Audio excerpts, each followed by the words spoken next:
with PAPALAW Perfect. Mondays to Fridays, 6:30 a.m. to 10 a.m. GMT. Mpɔtam morning show, building communities together with you.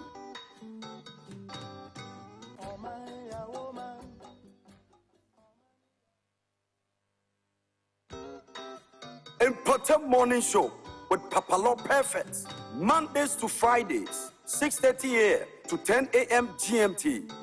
Mpɔtam morning show, building communities together with you.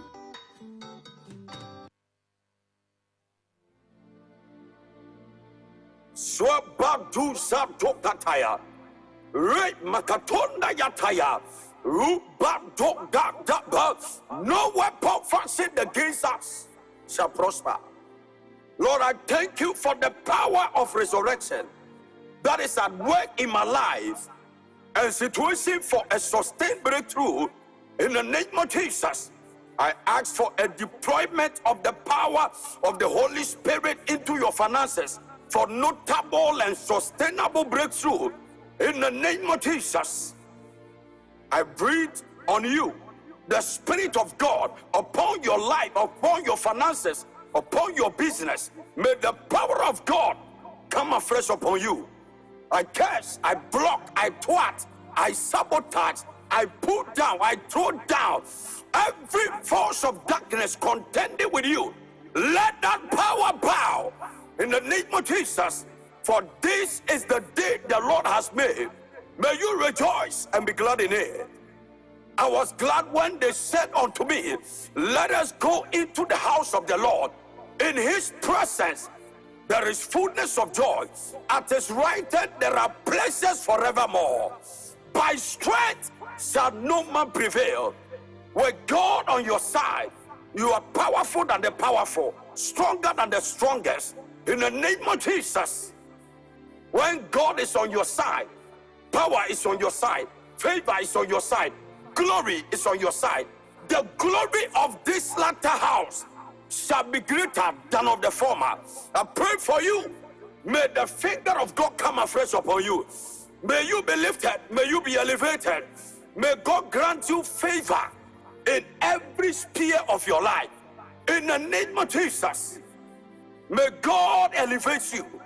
May your going out be blessed. May your coming in be blessed. Wherever the sole of your feet shall tread upon, may you possess the place. I pray that any witchcraft coven, plotting and scheming, planning and plotting against your destiny, let every force of darkness backfire by fire, backfire by fire. Break every conspiracy. Break in the name of Jesus. Break is your word, not like hammer breaking rocks into pieces. I block, I break, I pull down, I throw down every works of the devil. I cover you in the blood. May the finger of God come afresh upon you. May God order your steps into all righteousness. May you be elevated. May you be favored. May God bless you with marriage, bless you with finances, bless you with wealth and riches. Rabadu Satokataya. Makatonda Yataya. Rabado Sata. Let victory be your portion.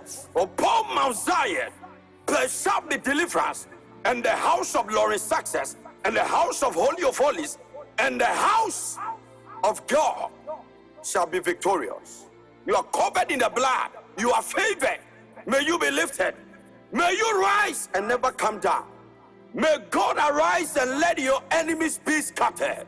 You are covered in the blood. May you be elevated. May God cover you in the blood. By the efficacy of the blood, let every mountain crumble. Let every valley be filled. Let every crooked ways be made straight. I cover you in the blood. May God keep you safe. I pray for the church of God. I pray for the world. I pray for businesses. I pray for your career. I pray for your children. I pray for your child. I pray for your husband, your wife, your fiancé, your boyfriend, your girlfriend, your helpers. I pray and prophesy. May your destiny helpers locate you right now. Rubado gado zateya, regado mankoto mante katekataya, rabado gadaba. Break every force of darkness. May you be blessed. May you be lifted. Be blessed. Be lifted. Be exalted. You are covered in the blood.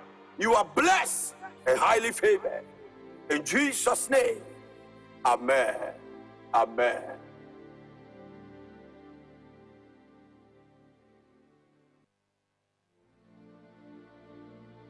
Swabadu Zatokataya. Re Makatonda Yataya. Rubado Gadaba. No weapon fashioned against us shall prosper. Lord, I thank you for the power of resurrection that is at work in my life and situation for a sustained breakthrough. In the name of Jesus, I ask for a deployment of the power of the Holy Spirit into your finances for notable and sustainable breakthrough.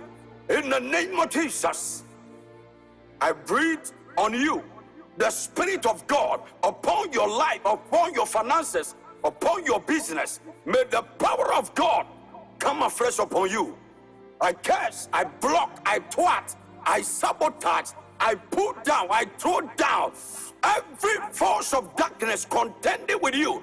Let that power bow in the name of Jesus. For this is the day the Lord has made. May you rejoice and be glad in it. I was glad when they said unto me, let us go into the house of the Lord. In his presence there is fullness of joy. At his right hand there are pleasures forevermore. By strength shall no man prevail. With God on your side, you are powerful than the powerful, stronger than the strongest. In the name of Jesus, when God is on your side, power is on your side, favor is on your side, glory is on your side. The glory of this latter house shall be greater than of the former. I pray for you. May the finger of God come afresh upon you. May you be lifted. May you be elevated. May God grant you favor in every sphere of your life. In the name of Jesus, may God elevate you. May your going out be blessed. May your coming in be blessed. Wherever the sole of your feet shall tread upon, may you possess the place. I pray that any witchcraft coven plotting and scheming, planning and plotting against your destiny, let every force of darkness backfire by fire, backfire by fire. Break every conspiracy. Break in the name of Jesus. Break is your word, not like hammer breaking rocks into pieces. I block, I break, I pull down, I throw down every works of the devil. I cover you in the blood.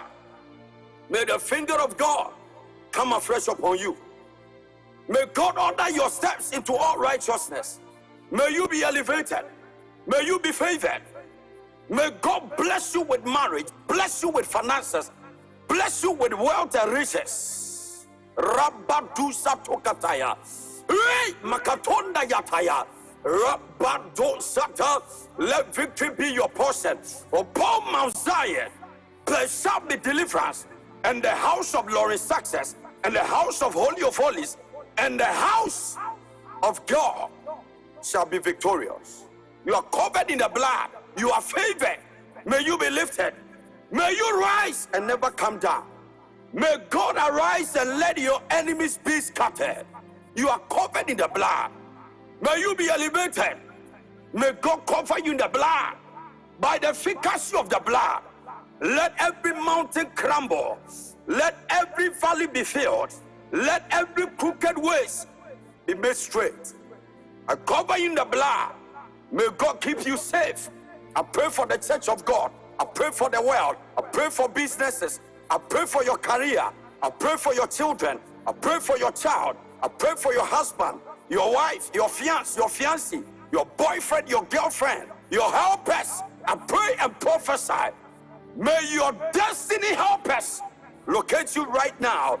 Rubado gado zateya, regado mankoto mate katekataya. Break every force of darkness. May you be blessed. May you be lifted. Be blessed. Be lifted. Be exalted. You are covered in the blood. You are blessed and highly favored. In Jesus' name. Amen. Amen.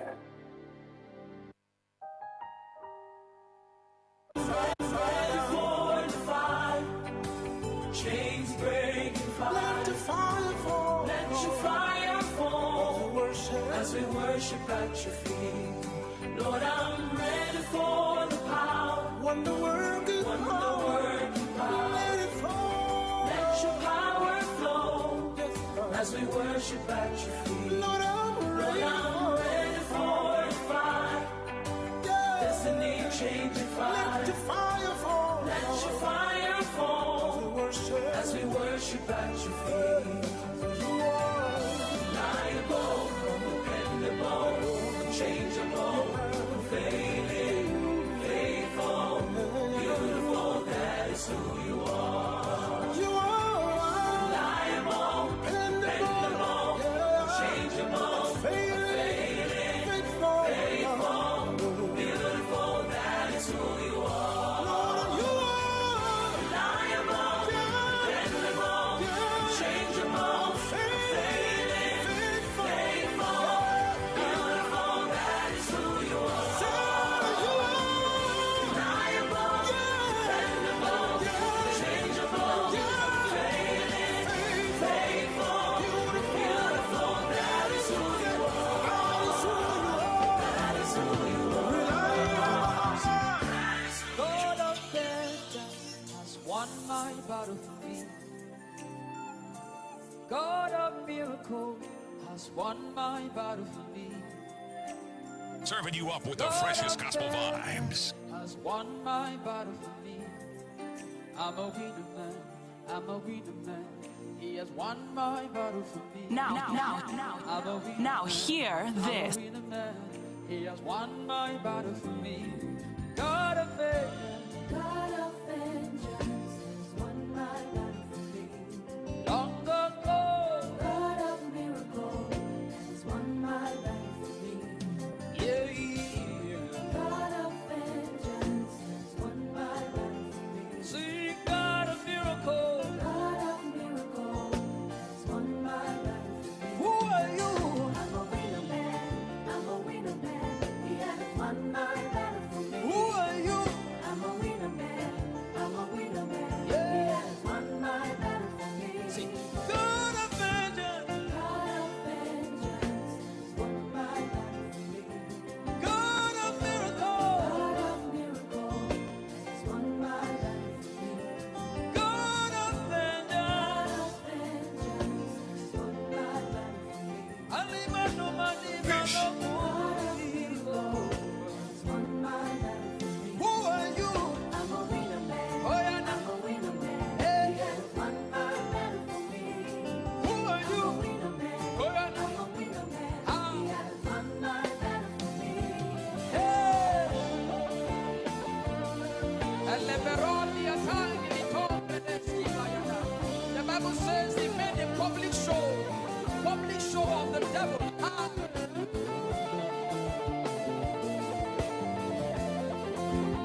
See. Alabarandia. Hey. He entered him.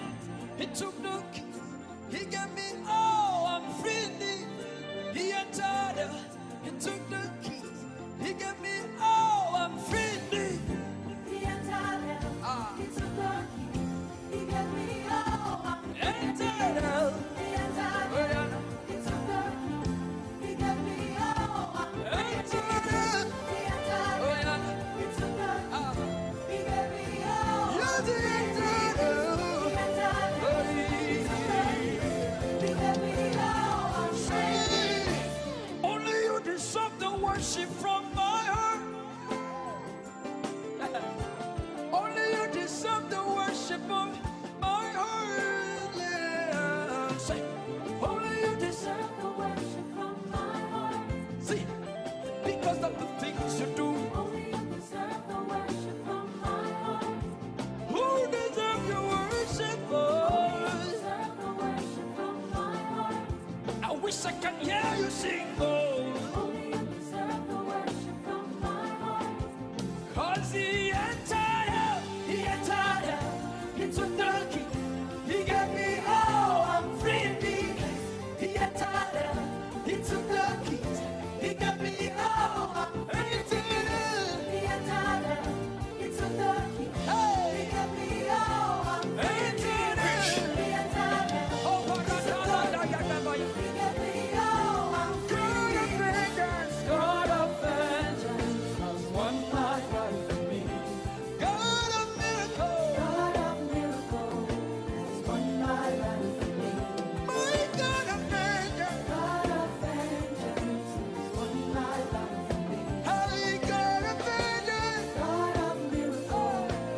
What is that? One. I wish I could hear you say.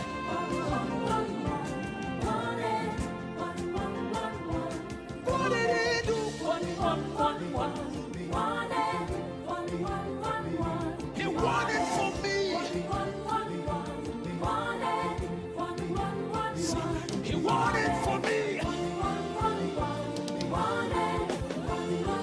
What did it do for you? One. Say. What did it do for you? One. Hey. God of vengeance, run my life for me. What did I say? God of miracles, run my life for me. God of vengeance,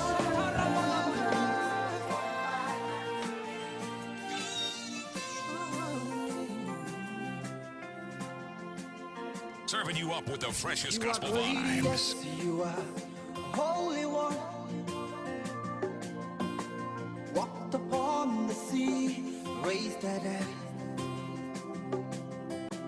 Reign in majesty, mighty God. Everything written about you is We great. ain't stopping till we see heaven on earth. You are On great, earth. yes, you are Holy One. Walked upon the sea, raised that dead.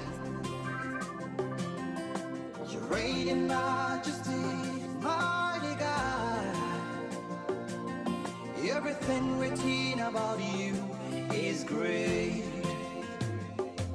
You are great. You are great. You are great. Oh yeah. Say you are great. Say you are great. Everything, yeah.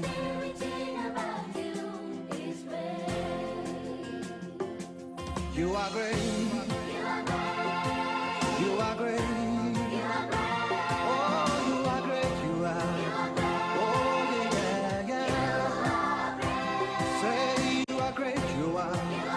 Worship you today. Hey, everything.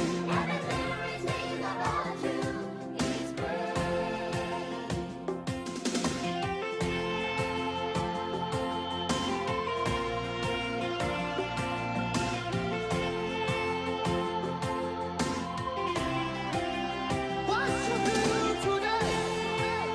Give you all the praise. Yeah. Mighty God. Worship you today. Give you all the praise. As we lift our hands to you, we praise our in our hearts. Praise our bodies to say, everything written about you is great. It's it can do. Worship you today. Give you all the praise. As we lift our hands to you, we praise our in our hearts. We raise our bodies to say, everything written about you is great.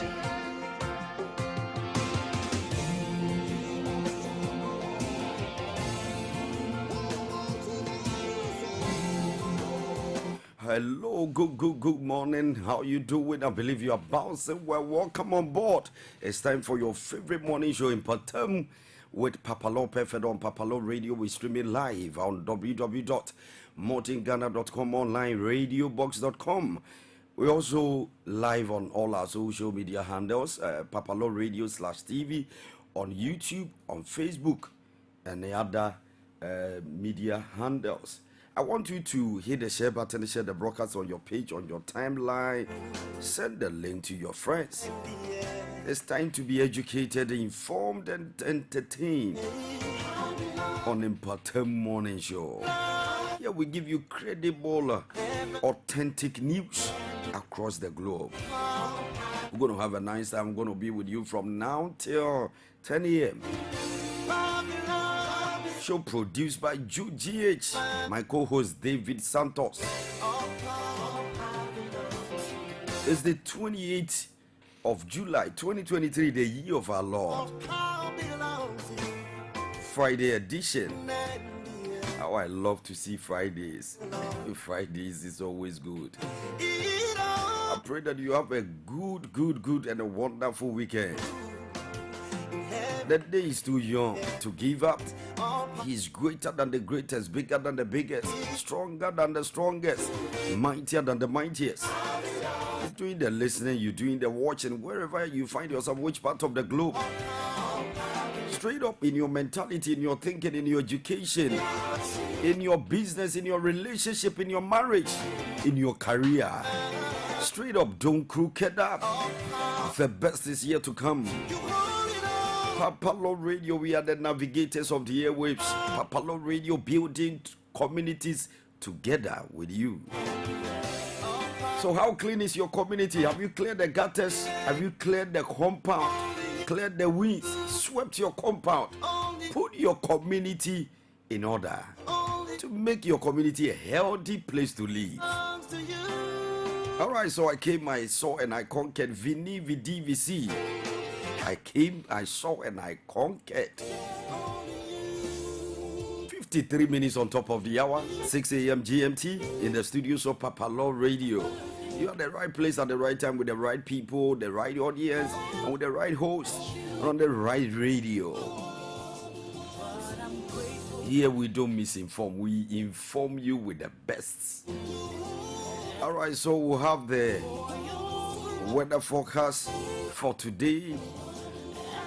We'll take the headlines, news that are making headlines in our various newspapers and news portals. We'll have our editorials for today, and then we'll do politics, and we can't do politics without the politicians. Are they politicians or politicians? You be the better judge. All right, so 2024 is just around the corner. In politics, 2024 is just around the corner. So yesterday I wrote this. 2024, Ghana is up for grabs.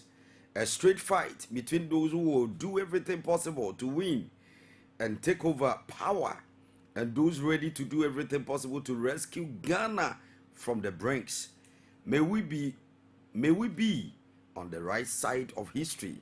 Hashtag politicians. Hashtag greedy bastards. Hashtag God help us. Oh my goodness. Today the politicians will not be too happy with me. Those who plunder our commonwealth hardly fight each other. Those who plunder our commonwealth hardly fight each other. They have mutual interest to protect. Rather, they cooperate to blackmail those who dare to speak against them. The poor, gullible, deceived masses are the victims. Hashtag wicked leaders. Hashtag straight up. Oh my goodness. This and many more you'll be hearing. Here we speak bitter truth and nothing else. Even the good book says that you shall know the truth and the truth shall set you free. Shot fired, fingers crossed. Our Father, who art in heaven, hallowed be thy name. Thy kingdom come. Thy will be done on earth as it is in heaven. Give us this day our daily bread, and forgive us our trespasses as we forgive those who trespass against us. And lead us not into temptation, but deliver us from every evil. For thine is thy kingdom, the power, and the glory forever and ever. Forever, O God, thy word is settled in heaven. David Santos, Attorney the General. good morning, good morning, good morning. How you doing? Attorney, this morning, my bones are telling me something, so I'm strong. Tell us. What's your bones telling you? Is it? What's your bones telling you? Attorney, my bones are telling me that betrayal That's right. is when a woman breast is standing firmly in a cloth. But when she removes the bra, it drops boom like an album. So that is a betrayal. Yes. Our sisters will not be with you this morning. I didn't mention anybody's name. Because our sisters, hey, now they can wear silicone hips and the lights, and you look like natural. Yes. Somebody told me that those ones don't shake. So if you want to, if they want to outsmart you, tell them to shake it. To shake it. Okay. Yeah. It look tense. Yes, exactly. It doesn't move. Yeah. It doesn't do. So I think it's a betrayal. There is no boogie jiggy. There is no boogie jiggy. There is no jiggy. So I think nowadays the as almost she said my papa. Makeup in the class somebody Papa. Somebody married a wife and they went honeymooning, and the wife went to the washroom. The man was ready on the bed, ready to shoot. And the wife went to wash the face, and when the woman appeared, the man said, "Who are you?" He said, "I'm your wife now." Hey. It said Nigeria would say, "I'm your wife now." Now we go to South Africa, they say, "Ne, I'm your wife, ne." Ne. Anything they say, they add ne to it. Okay. And so the man said, "Who are you?" He said, "I'm your wife." I said, "My wife?" This is not my wife. Hey. The makeup. The makeup is too much. Oh, and now they can deceive you. When you see them.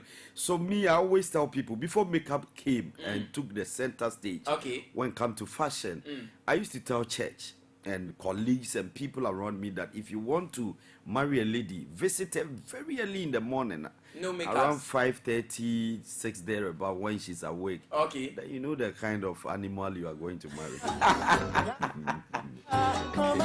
All right, so you are welcome. What's happening? Any news? Yes, there's news. You know, we have been expecting the finance minister to brief us about the media budget, but unfortunately, it's not coming on.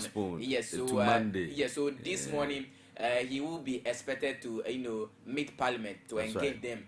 On what he's bringing. Yes, what he's bringing, and so that is what people are looking for so far. You know, we have been waiting for the finance minister to tell us what we should be expecting and what they are doing already. That's right. You know, the media budget it makes Ghanaians to focus more on what the president is doing, or the government, the current government has been doing so far, and what he's doing. Yes, and what they are using the money.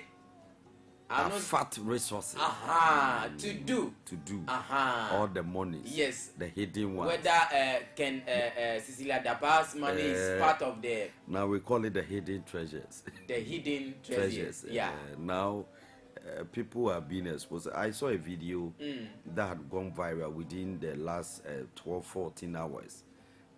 Another presidential staffer. Again? I'm telling you.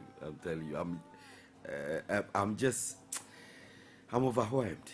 Words are failing me. I was flabbergasted. Hey! Again? Yes. Then we should use this remaining a month to investigate all the ministers. It's a year of exposé. Alaba. Hey! And you know, Mahama, President Mahama, former President, His Excellency John Dramani Mahama, has also clapped back to Bawumia. Remember last week, Bawumia made an emphatic statement that he has defeated Mahama twice. Your face is not on the ballot box. That's it. Hey! Mahama, me who is out? Mahama throws the jab. Yes. Bam! Yesterday I missed Professor Mills. They had a commemorative lecture for him. Yeah. And PLO Lumumba, a man I revere so much. He's a historian. And the man is knowledgeable. My goodness. And it was a great occasion in Kumasi, specifically KNUST. Remember that KNUST, since its inception, since it was founded, now according to records and the latest ratings, KNUST is the first university. They are on top of all the universities in Ghana now as we speak. And so the vice chancellor is also a lady. And today, that lady is being celebrated. Another lady on campus, she's a student. She's not the vice chancellor, Okay. but she is the current SRC president. Presido. And for 71 years, no woman had ever Get that position before. taken that position before. Really? Yes. So this is the first she's time. the first female. Allah. And she's very young and affable for I saw. us. I mean, I even saw the video. oh, I'm sure where the boyfriend will be very, very happy. attending. His Excellency. That will be philosophical braggadocio.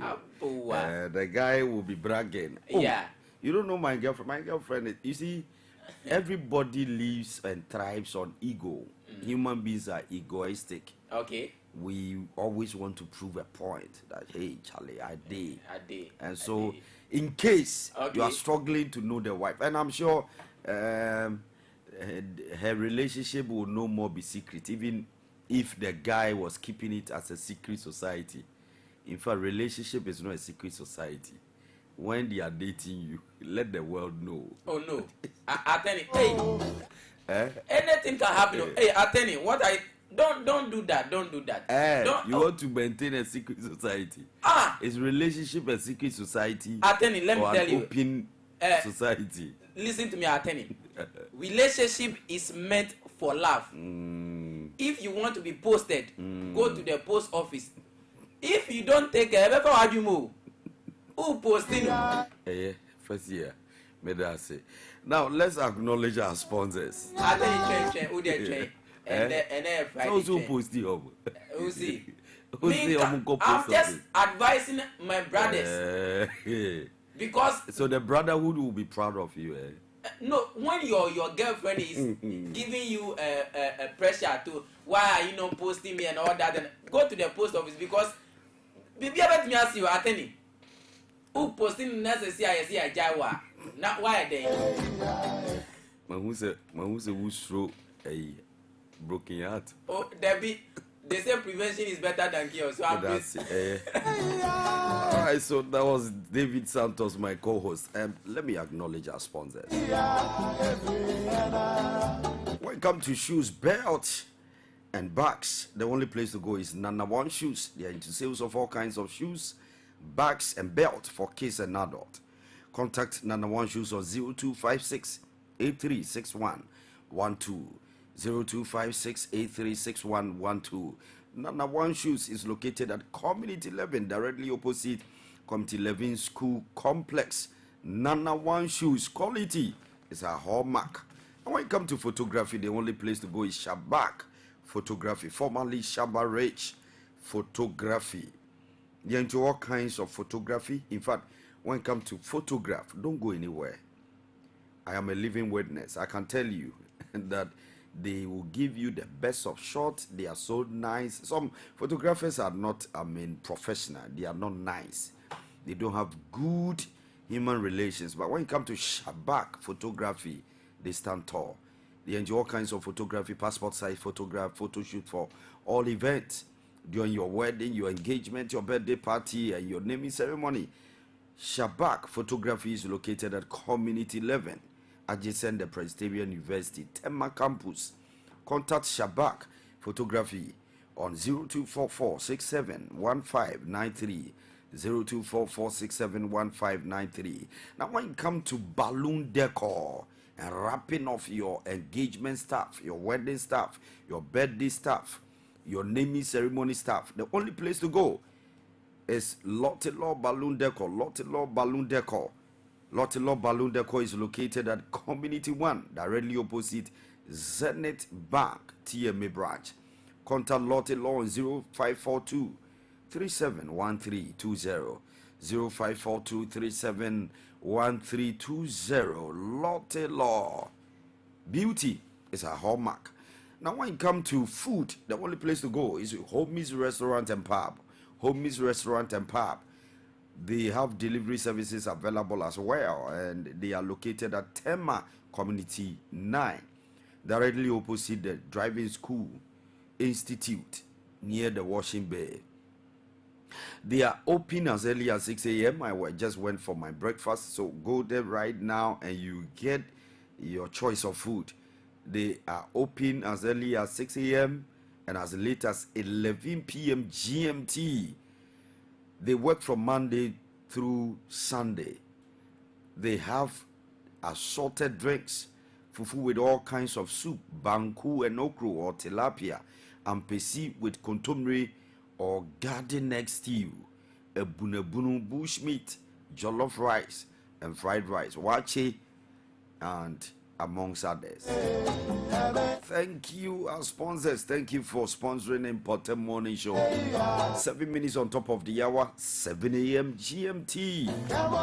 We're streaming live on www.modernghana.com online, radiobox.com. I'm going for a quick break. When I'm back, we'll do more. Stick and stay right here. Mpɔtam Morning Show.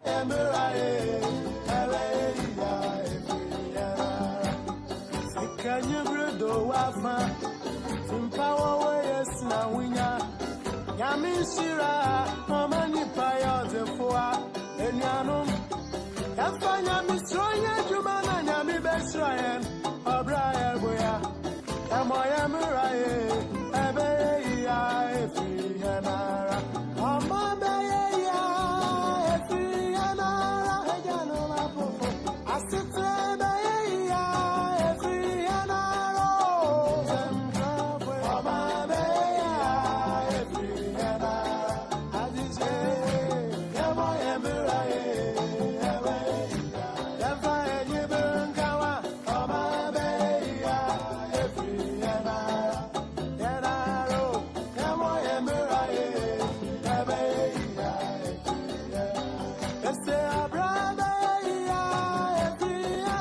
Brabeye Femino Mianora won some yet in Ghana Yamenotia. That is why we give you the platform to express your view, your thought, your comment about the nation building. Last 2 days, the whole Ghana, the arm of government, the presidency, the judiciary, and the parliament of Ghana congregated at one place at the Pentecost Convention Center to be part and parcel of this nation building agenda, national development conference. And I saw all the political animals right there. Former President John Ejekun Kufuor was there, former President John Dramani Mahama, and then the current Vice President, His Excellency Mamudu Bawumia. He was also right there, and the Chief Justice Gertrude Arabai Saba Tokonu. And interestingly, President Mahama mentioned the name Tokenu,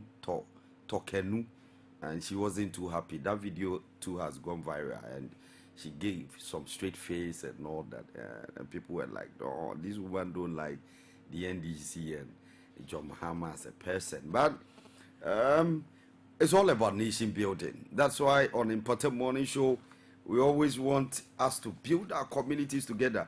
Until we start from our communities, Ghana will never become a haven, Haven. And we all want to see Ghana become a haven so that we stop the brain drain in our various sectors, where nurses from the health sector are jumping, running away, leave without salary, leaving the country, going on in the hiatus and trying as much as possible to enjoy greener pastures elsewhere. I pray that Ghana will become a better place to live. So hit the share button, share the message on your page, on your timeline, send the link to your friends. Now, the weather forecast for today.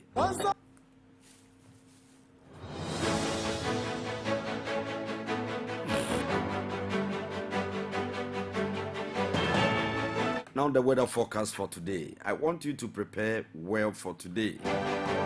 The country will be cloudy this morning with cases of thunderstorms in the north and pockets of slight rain in the south.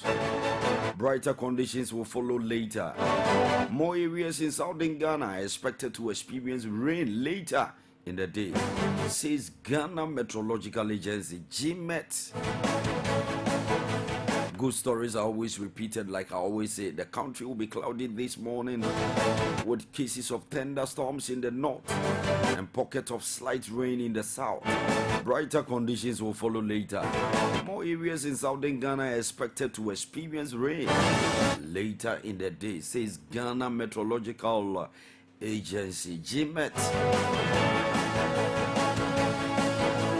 So prepare for the day, because the day is pregnant with a lot of news, a lot of education on PAPALAW Radio. Now, news that are making headlines in our various newspapers and news portals are headlines for today.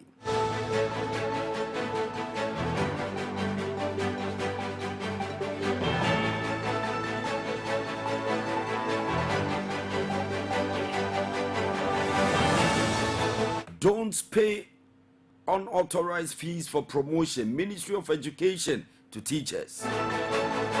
Nurse and midwife trainees appeal to government to pay outstanding allowances.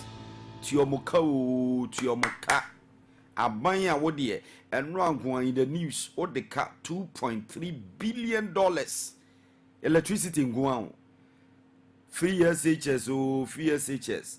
One of these government flagship program, a program they have touted themselves as the originators of education. Today, everything is in shambles. Supreme Court fumes over continuous absence of Jachi Kwesen. Hey, Papa, way. It was what brew. Just a Supreme Court, High Court, Appeals Court, Supreme Court, High Court. May God help this man. Donor support cut having dire impact on our operations. Ace Commission. Now, more. Ace Commission more. Ace who did the Nembrant and Maba is a munyawom. They are embracing HIV. First and then say who kakra wo a man for could do no more careful. They say rubber no more so much you almost china. So come back again and educate the public. Your education has gone on a nosedive. Beyonce's mom Tina Knowles files for divorce from actor Richard Lawson. We saw this coming. Yemuni muano na maba. They say Japadi chimpem kwa chim epe into a warrior strategically. Now people marry for strategic reasons. God have mercy.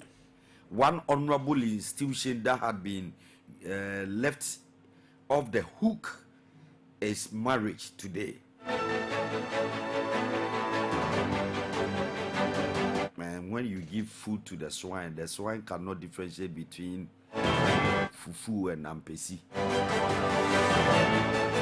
All right, so don't accept chieftaincy titles.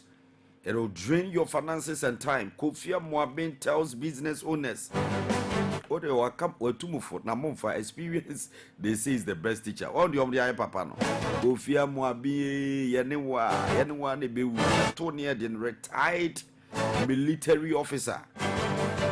Some people don't know. He's a retired military officer. Amoabeng, UT Logistics. Hey, Papa, where is what be GD in Ghana? Osi Munshi. Ba kokro de to asokra de. Asofo ni ahemfo no mo mpesi. Mo mpekura mo beti. Osi do away with pastors, politicians, chiefs to make your business last long. Amoabeng. Adisadel College student arrested for violent attack to appear in court on Friday. Midamwase, the law must work. Let's look into the face of the law and give true justice. ECG Passport Office revenue up after digitalization agenda. Bawumia. everywhere you go. Atro. MPP flag bearer hope for react to positions on ballot paper.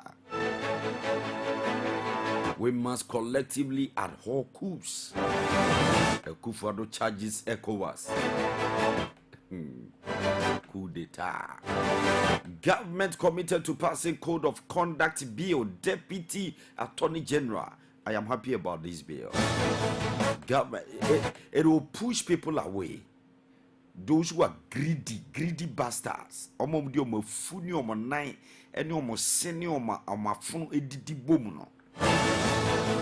It will discourage them from holding public office if there are code of conducts for these so-called public officials. Government committed to passing code of conduct bill. Deputy Attorney General. Government must engage relevant stakeholders to revive ailing economy. Mahama, nti yanko senche part 2 Oh, God have mercy. Politics is something. We have not legalized marijuana use. Bagbin clarifies. We for mo pese mo puni say ya you want to puff out smoke like this. Why is it that anybody talks about marijuana and then they relate it to Bob Marley? Was he the only one who was smoking? He said legalize it. Peter Toshivi have a song. He said legalize it. But always when marijuana is mentioned, somebody's name is attached. And that is Bob Marley, my favorite reggae musician. And so, for your information, FYI, for your information, those of you think now you can be smoking indiscriminately. You can smoke anywhere, anyhow, in public and in secret. Be warned. All right, why High Court jurors declare strike over unpaid allowances? Now, jurors, ebu for the judgment form of the babonte no. Wedding kugo kromo say wedding kunim so wedding kugo me pacho omampanyi kotua musika more because High Court there, apart from the Supreme Court and the Appeals Court, no, is the highest amongst the rest. Mr. Bomodia Magistrate Court to Circuit Court, High Court, and say you do actually the only place obi betuma ko biem be Appeals Court to appeal the decision of the High Court or the Supreme Court. 2023 WAC C BC at risk over government debt, minority wars. Just say, Abahidi Wunkadi. Obi dika iya. Obi dika 1,000 Ghana cedi anamotata. Abai kradika. Government installs tracking devices on 68 excavators to combat illegal mining. Clergy chiefs, others call for establishment of National Moral and Integrity Council. I'll be glad. Now, as of for Rangaseko Yedi, I have for no.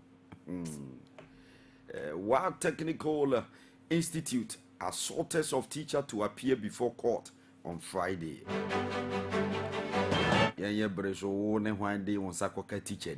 I won't teach a crown Ujani and then call out to me, Bromo teacher. Koforidia Technical University student wins USA cooking competition in Ghana. The opposite Alatanina Betsy say Batsy.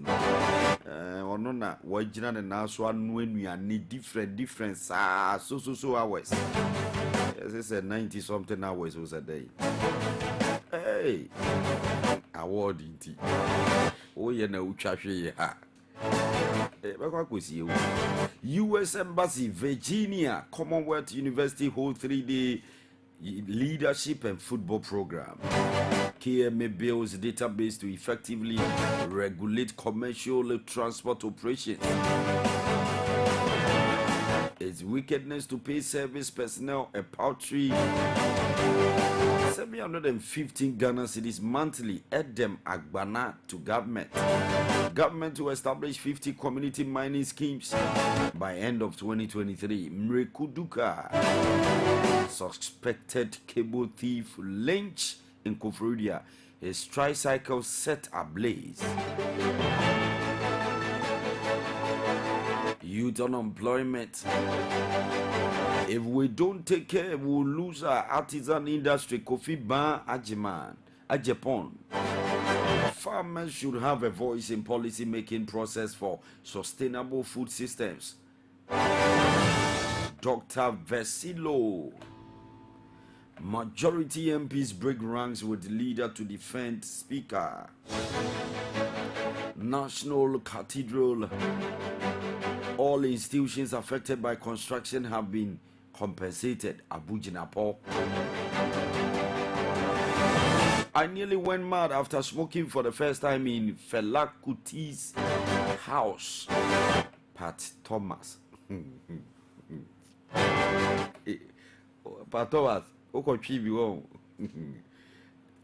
Biru so omo twi ana omo adwo omo wusu omo trini sa na yese omo de fa adwen wo de nka wo bodam. I nearly went mad after smoking for the first time in Fela Kuti's house. A lot of you don't know about this Afro pop musician. Hey, a man who can come on stage half naked. Oh, he's more than Shabba Ranks and Yellow Man. Hey, Yellow Man. So a baby, reggae dance hall. Some of his stage dancers can come naked. Hey, fella. But a man who can use music to control a whole government machinery, put Nigeria's government and president at the time on his toes. That's the power of music. Nigerian musician Rima angrily walks off stage in Atlanta over venue's conditions. Channel COVID-19 levy funds into health research and innovation. Professor Awandari.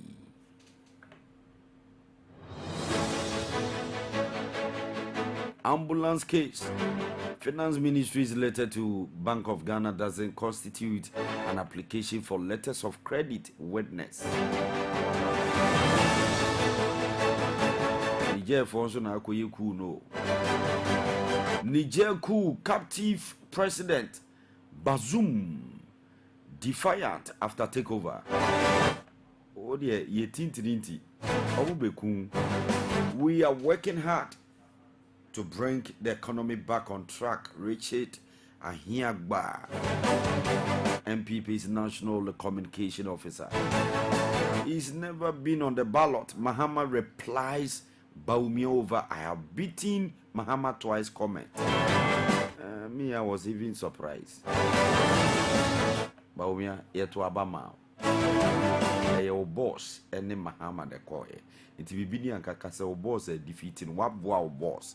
When Kasa were defeating it, say, oh, young one, Tisu be a one in the Kojinae. Mahama person says, still, you are no near the presidency. Nanyan. Two fishermen dead in clash with many officers at Tema New Town after homo fishing expedition. Moldova expels 45 Russian diplomatic staff in spy role. Singapore to execute woman on drugs charged for the first time in 20 years. Accra Human Rights Forum laws Ghana's parliament for abolishing death penalty. President Fufro bi obebe bia mesre no awurade nyi bi maye no metwamu biem wo kumobi na wo atenase. Fantana's mom flaunt caps and tiny waist in support of daughter's hate single. Deliver Ghana Support Tema Police Clinic. Hematology Analyzer. I'll bring back death penalty if I become president. Obri Buahin, former Deputy Secretary, General Secretary of the New Patriotic Party. But that's Nana.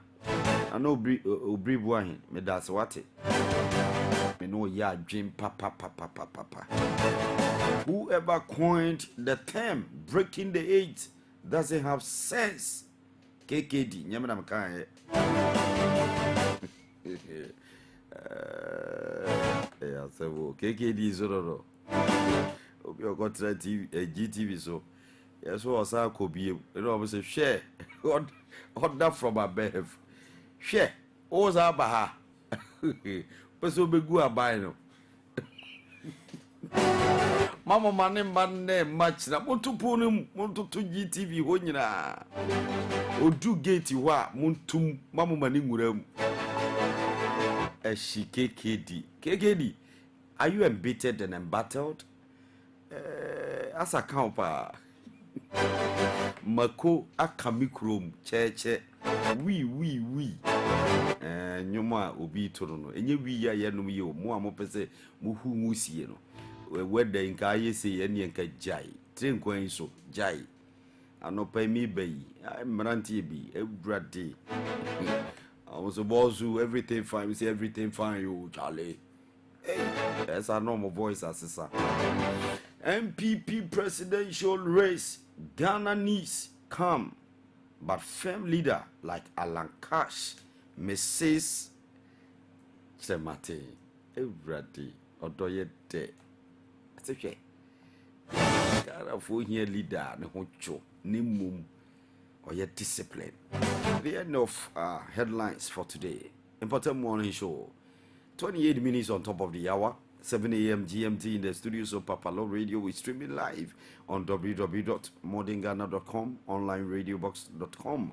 I want you to hit the share button, share the broadcast on your page, on your timeline. Send the link to your friends. Tell your friends it's time for Mpɔtam morning show. Remember, we're streaming also live on all our social media handles, PAPALAW Radio /TV on Facebook and on YouTube. Stickers, stay right here.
My baby, Feminu Mianura, Ghana, Yemenodia, 30 minutes on top of the hour, 7 a.m. GMT, half past the hour, 7 a.m.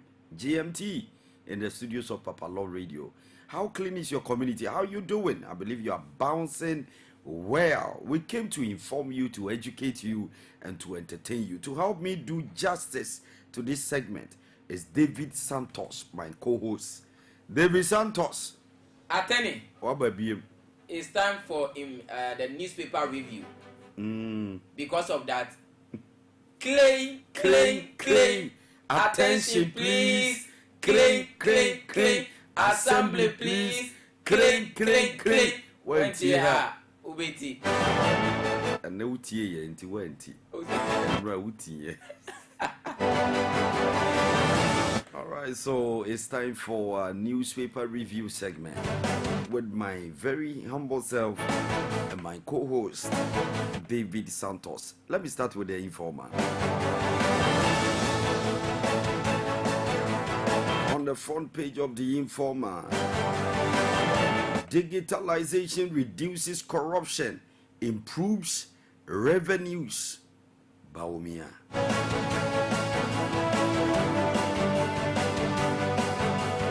Is democracy failing in Francophone bloc?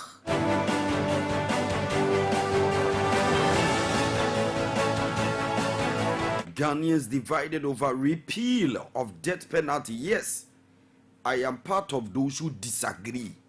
Obi nkubo obi no obi ntiase. Why on the enchine de? Na wo ko obi a wo. Me say enchine ye de. Ede papa. Papa. Kum obi. Na what na say? Me say me ntiase na ntiase china. Me law no kan pese ensisa no. Money stop nonsense. Me sika ba me san ko Supreme Court. Okay. Sa say we. Na wo so di me say me sika ba. Ye be court. Ene o sika ebe ba pa. Everybody. Minim say majority of Ghanaians will support this. When minority in Akwajiatum, I don't mean the minority in parliament. I'm not referring to the NDC MPs. Okay. I'm talking about the minority, little or few group of people. Okay. And I'm passing this law. So be a kumobi say there, no death penalty, uncle life imprisonment. Or to none the party by power, none the president say whoa. Any in consultation with the prison boss. Ye yini panepi. Oba meku nini wosia na. Oba me just I'm pissed off. Since omo passes alo makoma ntom yembe pimende. Sika mu die ni krono amobo and the mom pass conduct a law for a public official. Yes. And the mom pass it.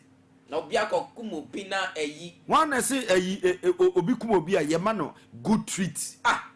You are a wicked person. Wicked people, we are not supposed to live with them. Every day. Now what kunipa? This is beyond wickedness. You are demonic, satanic, for lack of better word. I don't want Dracula. Onu moja. Ukunipa. Now what can I say? Unless he say mistakenly to me see. What you say? But say obi anita hopa. And no nanka was say omu church say. Oibla ebia the omo friend manslaughter. Okay. Just a one shedder. Why you shad biena and yes, all shedder so kunu. Okay. What has almost shed law ni mua. Okay. You hear we intent near the act near their passing judgment. It's more stipulated say sa cases is an idea. Ye mouse sentence out there. Yunku. Okay. Nemum ni ono shedder. Hey, uti nyame fasa ma nyame pagu. Yeti hey no be agura. No, the two Bobby pay. And then your baby via and dear Yanni Dian or so be fat. Near Nyawa. Near Yesi. A nipper say no. My money death sentence. You're funny to death rules. Like police in there, your body to say Ablikman. Buliova. Yes. Pak say. Majoya a police officer. Body to 6 entries. 6 entries. 7 exits. What the Montana Parliament war. Dachi, here, there be a mecasemo, Usi Cromwa, a boy can you know. And one no. Dachi, so be yes. Ube fee Parliament. No abefi. Ube fee. No be bow fear not the idea of bow or yere or ma ukunu or nana no more. Or now be she answer. And one. I won't apologize. I won't apologize. Sam George tells Greda. So take the Daily Searchlight. Right, so on the front page of the Daily Searchlight, it says that OMC cartels fixing fuel prices in Ghana, they deny charge.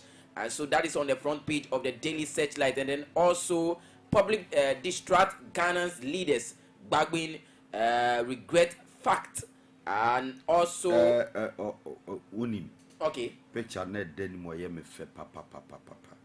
Dear what Napoleon couldn't do. Nyamiche has done it. Apostle Nyamiche. Nyamiche. Unkra title kasiye bi apostle. Apostle. Okay. Yeah. Yeah. With the Pentecost for and the current boss no. Shenipa wa paradio. Yes. The Pentecost and Kasa, they took Ghana in their hands Omuno. and placed them. Yes. The whole Ghana. The whole Ghana was there. National Development Conference, no. Benyo mu nyina wo ho. Oh. Oh dear. Oh. Odiomu nyina kogo. Yes. Efe. I love that. I tell you, I love that. Efe. Shenipa no wo ho. Omo boss no wo ho, Pentecost boss wo ho. So pretendent no. Wo ho. Former President John Dramani Mahama wo ho. Former President AKUFO wo ho. Wo ho. Asuma sinso wo ho. Wo ho. Wa no no. O see. Shenipa no Asie to. ho no. Asie ho wo ho. Yes, asie ho. Yes, oh ye kosoro no so ko form. Yes. And then Speaker of Parliament in so ho. Yeah. Picture na fe papa. Yes.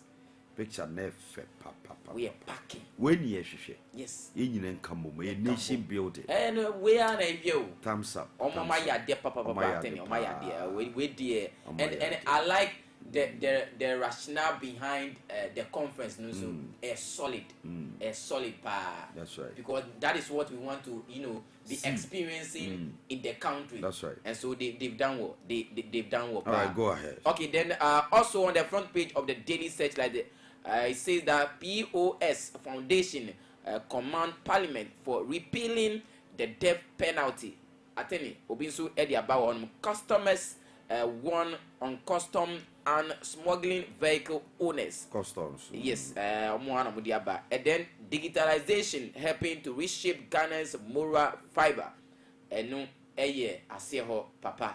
And Eddie by Mama said, onu or pre-crowd do now, election no cra ballot papers no cra when we know I don't know pre-hunsa. And you know, beating me. Aseho no. I say AKUFO-ADDO beating and the Wajia 2016 to 2020. And now can na said that we are Aquane Prince and our catching. Politics are dynamical. And maybe Mahama should try AKUFO-ADDO. AKUFO-ADDO said, what? Akwalade we are me. Mentiasie. Udibeko court. No, the court. And the fan is die if passage judges or share. Oh, me, To see, I want to use power yet. Yes. Judges say, well, lose. No matter what you do, nothing can be done. And it's sanity. Ghana yet. Yeah.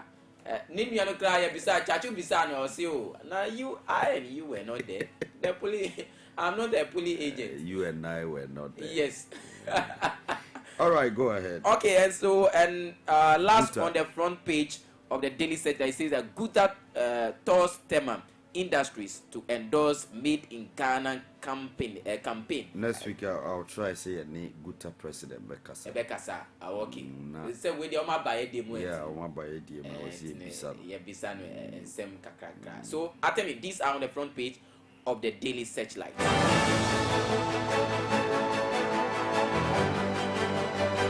The Daily Analyst.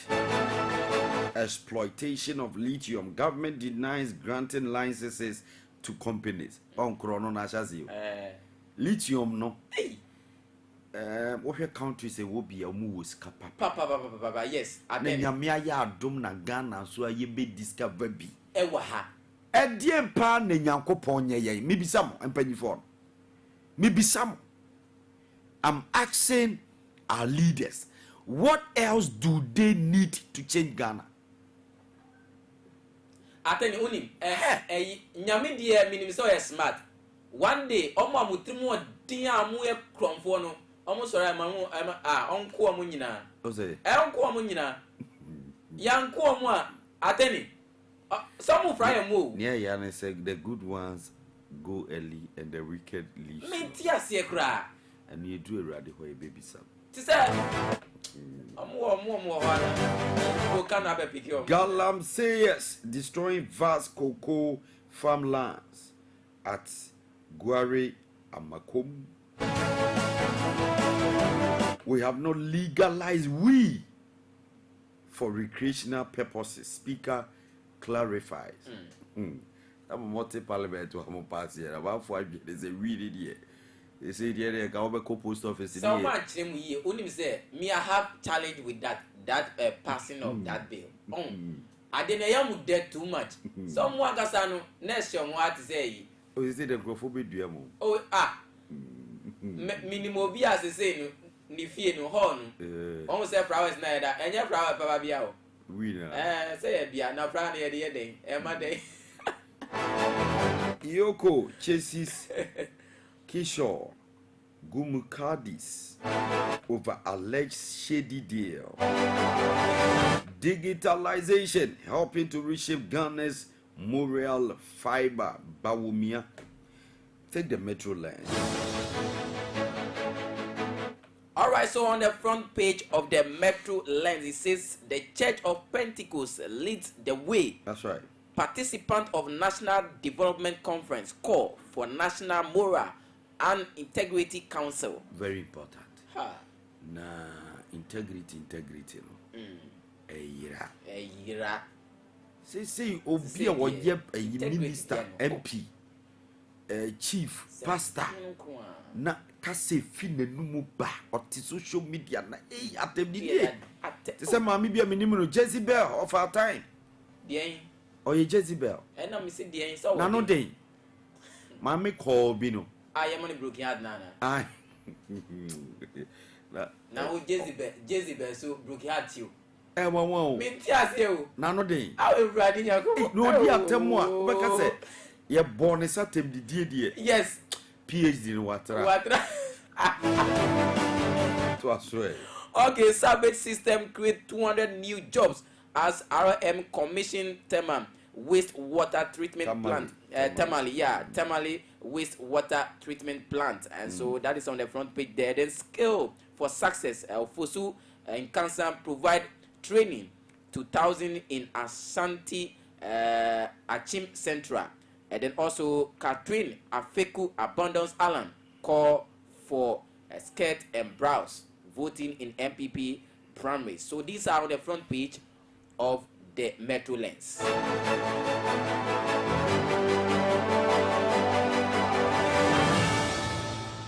The Inquisitor, Slay King, IGP and promotions, 82 officers storm courts. Coerce massive achievement in 1 year as AFA president. Napo backs honorary doctorate from UCC tomorrow. Hey. Napo they say D. On the presidential way, you know, and use your ambition. And you grow. Pet say 4 months, 3 months. Was every day be a. So I said every day newspapers. Why one politician so be so but cannot say more quite who they kind? Because on integrity need dear. Who did dear grow? Your best slow disease lake queen. Hey, Napo, congratulations. It's one politician I like so. But I like how gentle he is. Like those days, almost a discourse or TV, so I just want to come and listen. Or penny was like ding son, but integrity there. Don't put it. Na saa kwa ya odi gold bars be Google TV so chire ne yi ni cheye da ni ko mu se kramadi to know. Who do you want to vote for, chairman? It's a Bawumia. Who do you want to your friend would to be on? Send me who can so describing me body one say papa. Hey. Constituency chairman rebels against wound to me. Na ono ni dini mpo angasa de say. Yeso okwa yinsu adisa de. Ye ka de say ba ko yi. Kumasi school yi. Oh, mi refio with the amamfo. President Kufonso course school yeah. Prempe. That's what I call school. And I want bro for it's a you be mama. Mr. O. I want to call school. O there be also jadi o Prempe. Opa ko bisa amamfo. Oh, Omo nickname no, omo slogan. Mpacha Odem now announce it for Messi your friend no. Missy Odem train. Oko Prempe Missy College. train Ateni. Messi Oko And Prempe say College. baba ye Constituency chairman rebels against wound to me. John Kuma Paris land grabbing at a Jesus or Kainra. Yeah. John Kume, we are crowd from Assas mammy. Mamma no boderu no. I say ya canepa. Can't John Kuma. Oh, ya no sa, but be obefabia the Tatans and what you for and sassy in the name of government usage. All right, so take the Republic Press. All right, so on the front page of the Republic Place, the place, Sana Baba. Mamma, yeah, Cadasel, no, oh, to me, Casasa. Press was a place. Okay, so on the front page of the Republic Press, Attorney, Nebuchadnezzar, Asamani Humniso. On the way. Who see? On the way. I now need Nebuchadnezzar. Kennedy Apreku Japan. Was someone in whom Niso and the other idea. Osi Ken stirs fresh trouble in MPP, threatening to abandon 2024 campaign. Hey, Papa Winsu, baby, I will do it, Yanka. Me pacho nyana wahai. Dear, Chairman want to me explain why he attended Prempe College. Ewa. we obin a Troy. There be this school acquire no. I know Gia. Mean, This is school acquire no Jose. no, be a Troy. Offer. On no explain you. This is public notice. Want to me attended Prempe College. I want us to do a thorough investigation. What is investigation about? We should go to the. We should. They have records. Ah. If it's true. Want to me attended. Oh, Debbie. Prempe Chaso Tuaso. Now who offer. Omo call Prempe. Maza. Mempa Sembia. Oko Prempe College. Asa Tuaso. And you the good negotiation certificate. Pacho Tuaso. Hey, Anthony. Okay. You have never beaten me. Mama replies Baumia Asieho, working with Shelley Ayete by Samuel Frimpong. And then also Ghana needs a new business model to diversify a free Akoumado tomatoes and I buy. And then also Judge Kwesin from again as Supreme Court denies application to quench High Court ruling. Onu dear, say dear, the idea almost see one court. The Ghanaian Observer, digitalization helping to reshape Ghana's moral fiber. Vice President Bawumia at St. Sylvanus Catholic Church celebrate 75 years. Game Park Limited unveils new ultra-modern draw studio. 23rd community mining scheme to create 7,500 direct jobs. Government 1,000 cubic meter Tamale wastewater treatment plant commission. John Kuma rubbishes land grab allegations. Take the Ghanaian publisher. Alright, so on the front page of the Ghanaian publisher, it says 200 million euro Tamale wastewater treatment plant inaugurated, and then also land ministry denies granting lithium license, and then also digitalization reshaping Ghana. Asieho enu eye Baumia ene kasa ewo disregard content of viral video. John Kuma Ensu NID we eba ewo the front page of the Ghanaian publisher. All right, so the Finder on the front page of the Finder, National Lotteries Authority engaging Finance Ministry, GNR over 10% lotto tax. Awuku 9.24 million HIV positive persons not on treatment due to stigma. Hey, na Ghana yes I. Oh. Any yari any. Enya grow. Any copper. And the movie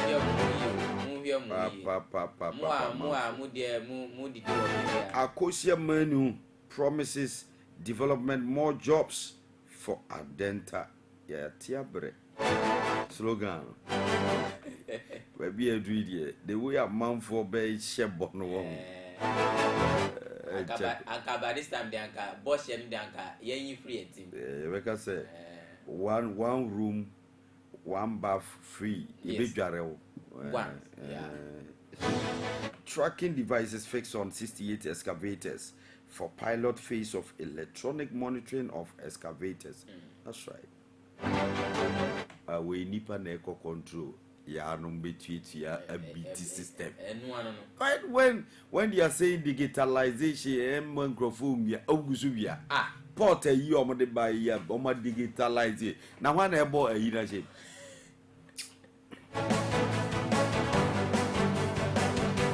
All right, so take the chronicle. Mommy, if you cry, since you come and you're going to go doom, Oh, doom no a dinner bonny. Oh, no, so.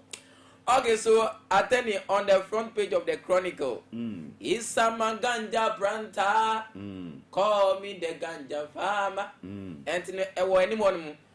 Back when once Parliament has not legalized ganja smoking. And so when you form you. Hey, Missy, one. But I never okay. Eche timbao. Or more grow for I say or more chimp. Papa. That's why I don't think I am rural grass no. Black Rasta, a also Yaku could say you smoke. Bako air costume. Uja for I am better. Also multimedia betrayed. Hey, Yamo. Say. So one man a lawyer or man tarnish. No, Send a more resign here. And send him now. No, or catch around with hey, or my conya ne war a idiot. Everything near the avion. Say, yeah. Throughout to my God. Okay, me to us. Bench warrant out for arrest of Apostle Ebenezer Boahin. And so that is on the front Apostle, no. O two gallons say this. People press, I know a story near here. Hey, I tell you. O two, oh, Shabro Cheso. Oba who be to Boga to Boga. Yeah. Or Boga wa ha no the kwa. So to mama you actually this kind of and then also AKUFO-ADDO allows Liberia resilience despite challenges, and so these are on the front page. Oh, Kunini, the authoritative daily graphic. Education Ministry reverses decision on a disadvantaged student. Well, graphic pledge to promote national interests. Controversy over two fishes death at sea. Speaker clears air on we law. Take the final newspaper, the Daily Dispatch.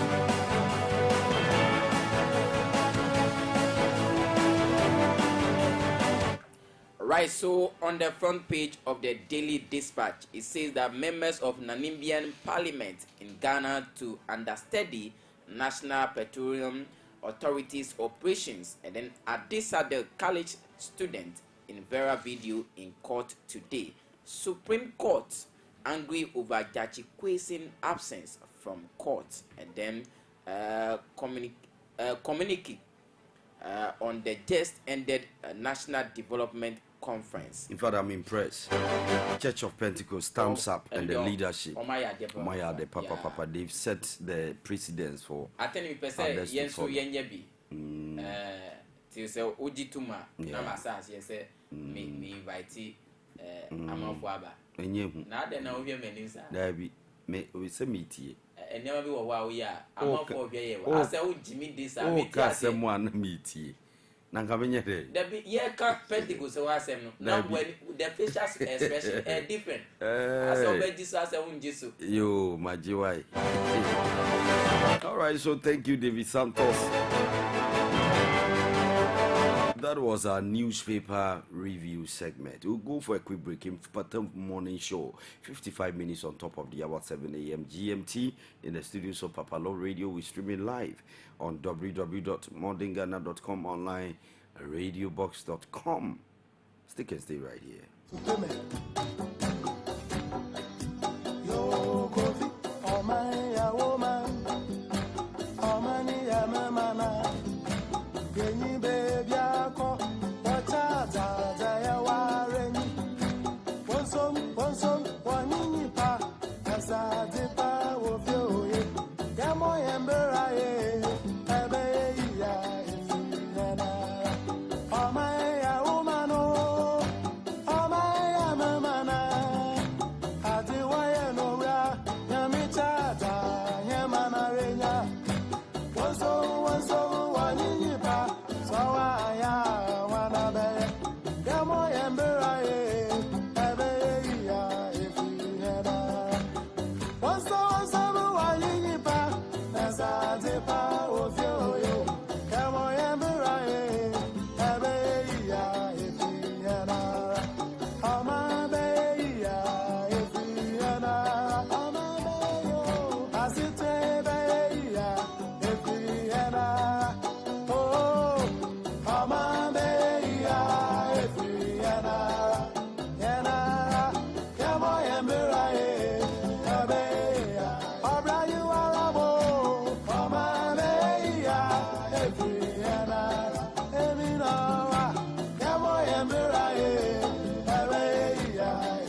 Mine be a year for me 58 minutes on top of the hour, 7 a.m. GMT in the studios of PAPALAW Radio. We're streaming live on www.modernghana.com online, radiobox.com. It's time for our editorials for today.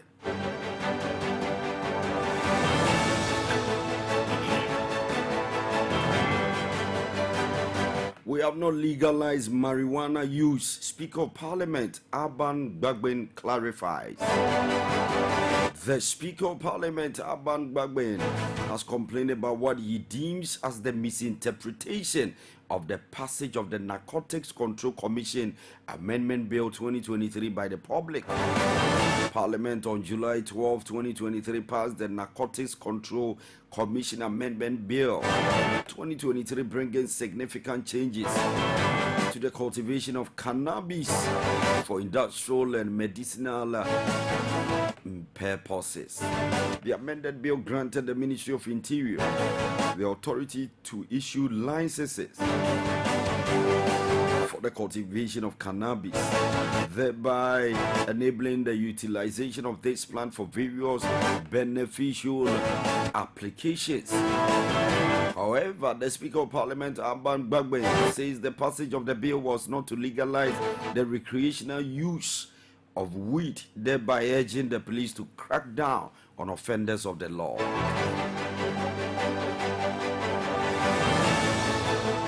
Passage of the bill does not connote or legalize the recreational use or smoking of cannabis. Thereby, the House remains steadfast in its commitment to enforcing the law against the unlawful use of cannabis. We will continue to act in a manner that is in line with the Constitution and serves the public interest and advances our nation's development. And I want to employ all members of Parliament and Ghanaians to share this information so as to dispel the misinformation and foster an informed dialogue on the matter. I reiterate that the cultivation, manufacture, processing, distribution, sale, production or use of narcotic plants, synthetic or semi-synthetic drugs without lawful authority remains an offense and is punishable by our laws. And I therefore call on the law enforcement authorities to continue to investigate, prosecute, and commit offenders to the sanctions of the law. Don't accept chieftaincy titles. It will drain your finances and time. Kofi Amoabeng tells business owners, don't accept chieftaincy titles. It will drain your finances and time. Kofi Amoabeng tells business owners. A co-founder of the now defunct UT Bank, Prince Kofi Amoabeng, has advised businessmen to be wary of chieftaincy titles. According to Kofi Amoabeng, accepting these titles will drain their finances and time. He admonished them business owners to keep pastors, politicians at bay if they want their businesses to thrive forever. Even though he agrees that politicians are necessary, quote and unquote, necessary evils, a businessman must not necessarily engage them at all times. Prince Kofi Amoabeng made these remarks during the 25th anniversary launch of Fair Grain Limited in Accra on July 26th. Politicians and pastors are necessary evils because they can give you the right connections. However, they also need to mock you, and they can raise your company to a high status if you have the right relationships. But be careful, don't accept chieftaincy titles. They drain your finances and time, and you'll be responsible for the expenses of their best. These are the things that have set this country back. Make sure you don't fall prey to any of them, whether it's the church, chiefs, politicians, or your own families. You have to navigate carefully, he advised.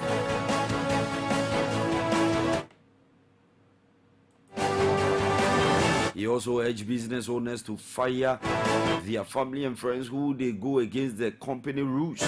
When you start a business, you're under the radar and can be a bit protective. But as you grow, you can come under pressure. I call this pressure dealing with the devil. You must deal with them. You can't avoid them. Family, friends, and relatives will ask why you are always employing strangers when your family members are available. They want to kill the company. You need to be strong enough to fire them when they do something wrong. If you don't have the way to fire them, don't appoint them, he urged.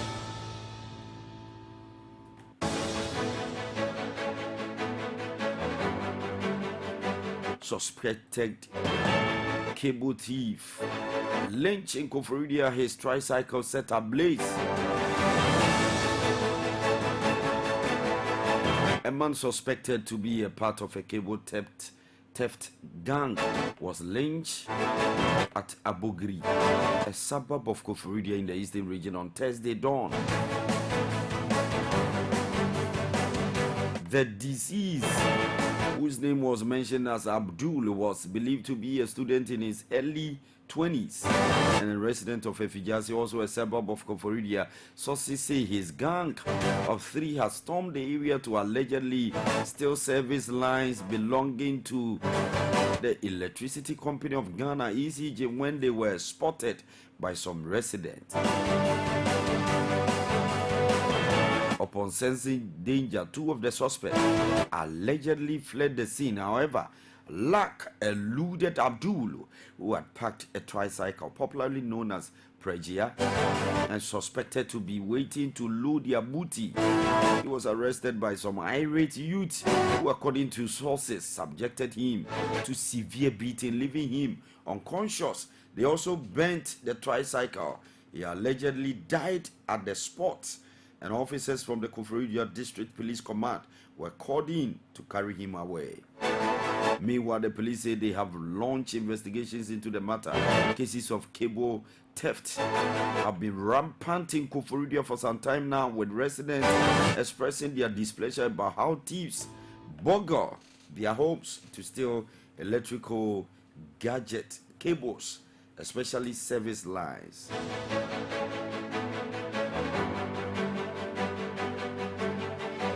Majority MPs break ranks with leader to defend speaker.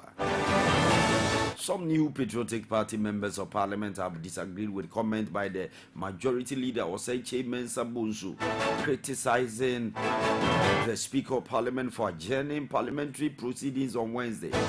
Speaker Amoabeng adjourned sitting to enable members and himself to attend the 2023 National Development Conference held by the Church of Pentecost at the Pentecost Convention Center, Gomua Fete, to discuss national issues. The two-day conference, which came to an end on Friday, is under the theme Moral Vision and National Development. Mr. Mensah Bonsu, who spoke on the floor of Parliament on Wednesday, challenged the Speaker's verdict and said that if care is not taken, we may be setting some precedent that may be difficult to follow.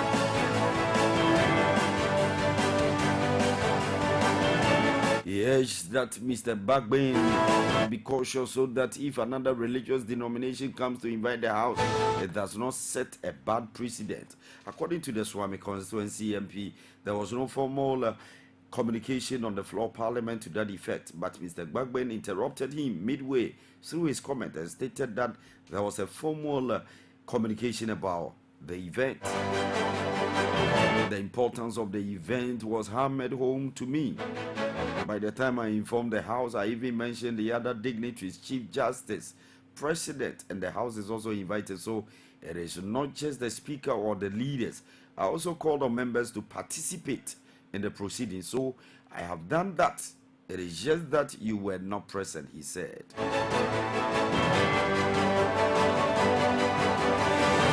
Following this, some MPs have jumped to the defense of Mr. Amoabeng, saying there was nothing wrong with his decision. Speaking to the media after the end of the day one of the conference, the MP for Asin South constituency, Reverend John Intim-Forjo, said that if there is anything that was to hold on for this event to take place, it is worth it for his side.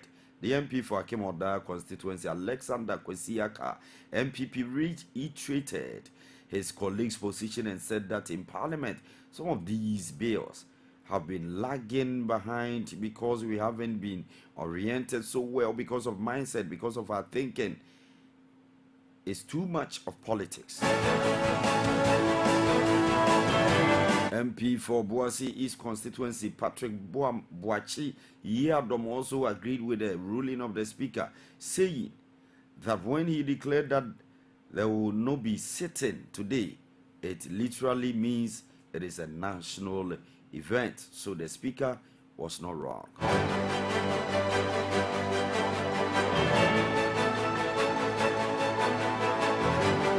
Whoever coined the term breaking the 8 doesn't have sense. KKD.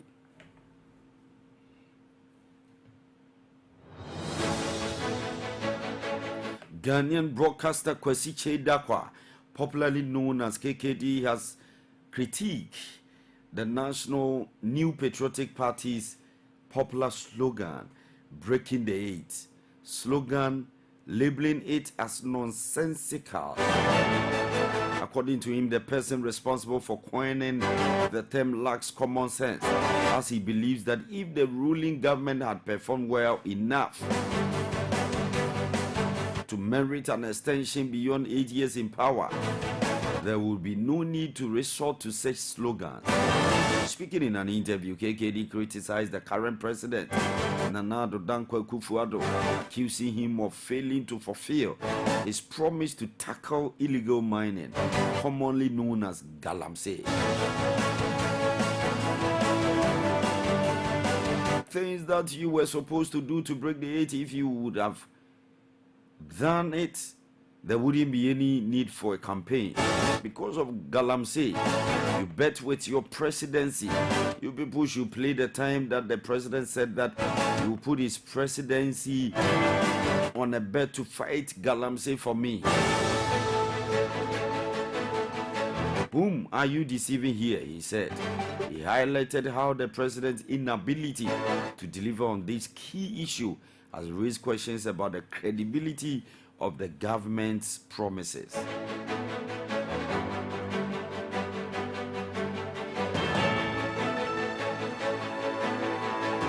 The person who coined breaking the 8 doesn't have sense. You people should mention the name for me. The person doesn't have sense. We have book sense and common sense, KKD exclaimed. He continued, imagine you married a wife, and during the marriage you couldn't buy anything for your wife. She has become dirty and all her clothes are torn. Your children didn't take care of them. You couldn't take those who were sick to the hospital, and all of a sudden then you want to leave. Then a different person comes to marry her. Then you realize that that is the time you want to do good to her. Fool, why didn't you do those things initially? Bro, idiot. KKD further emphasized that at least 10% of Ghanaians needed to rise above partisan biases and embrace truthfulness. According to him, he believed that a substantial portion of the population employed common sense and demanded accountability from their leaders. The country would have the potential to thrive.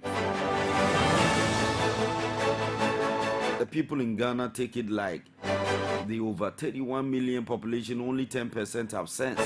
That is 3.1 million people. So if only these people use common sense and truthfulness to speak, the country will be better, he added.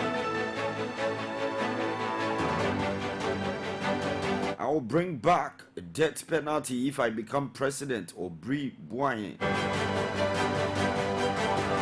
Former Deputy General Secretary of the New Patriotic Party, Nana Obri Bwanye, has criticized Parliament's decision to abolish the death penalty from the Constitution, stating that it could lead to an increase in mob justice.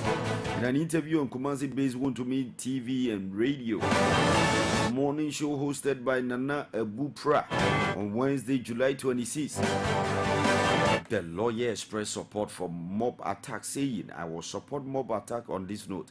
Why should you imprison someone for life for a murder case and describe his punishment, which is death, as a human rights issue? What happens to the right of the person who was killed? Doesn't he or she also have the same right?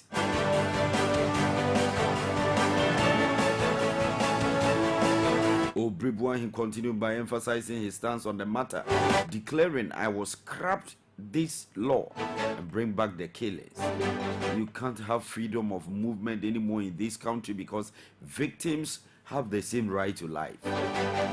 We have created an atmosphere of fear and panic for ourselves because we pardon and pamper murderers on human rights grounds. I'm telling you, if Obri Bwanye becomes the president, you will see what will happen in this country. Enough of that ugly noise. Ghanaians are sick and tired of the panic.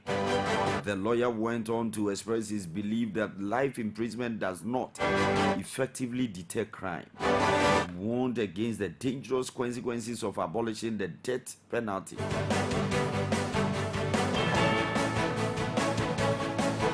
He referred to the loss of discipline in Ghana over the years. He criticized past presidents for not implementing the death penalty in the name of safeguarding human rights credentials. According to him, this approach means the rights of those killed are overlooked. I'll build factories in Savannah to shame regional minister Kennedy Japan. New Patriotic Party presidential aspirant and member of parliament for Sin Central, Kennedy Japan has assured the Savannah regional minister Said Jibril that he will shame him by building factories in the region. Speaking on Wa-based home radio on July 24, 2023, Kennedy Japan indicated that the Savannah regional minister's work as a former classroom teacher is different from politics, and so will ignore all those insulting him. It will be recalled that the Savannah regional minister, after the visit of the MPP presidential aspirant Kennedy Japan to Damango, charged delegates of the MPP across the Savannah region to vote for a personality not like John Dramani to lead the MPP going into the 2024 elections, and not radicals who are on an insulting spree. Said Muhazu Jibril described the campaign methods of the Sin Central MP and the former General Secretary of the MPP, Kwabena Japan, as very insulting, targeting the personality of Dr. Mahamudu Bawumia, which at the end was spelled doom for the MPP party. Speaking on Damagu-based Kasha FM on Wednesday, July 19th, 2023, Muhazu said all campaigns are supposed to be tilted towards the achievement of the party, since you can't speak against the same party you seek to lead. He described them as unpatriotic members of the party who should not come near to leading the party. However, Kennedy Japan, responding to the comment of the Savannah Regional Minister on Wabe's home radio, said many people, not only in Ghana, don't like the truth. So when you are telling the truth, you become the target. So it's been difficult for me right from the beginning that people are going out there insulting Kennedy Japan when I'm giving my message. He added, but I wait for a while with insult. Then I hate them one. And all the insult they did, not here, but the one that Kennedy Japan defends himself is a problem to the party. Very unfair. Kennedy Japan further said, but I ignore a lot of things and move on. I'm giving an example of a teacher who is now a regional minister at Savannah, insulting me. I've just ignored him, but one day I'll build factories in Savannah for him to see. Adding, if he doesn't believe he should come, I will take him to Tema for him to see the steel plant I have built. Let him come and see. I've built the biggest cold store facility in Africa, not Ghana or West Africa, the whole Africa.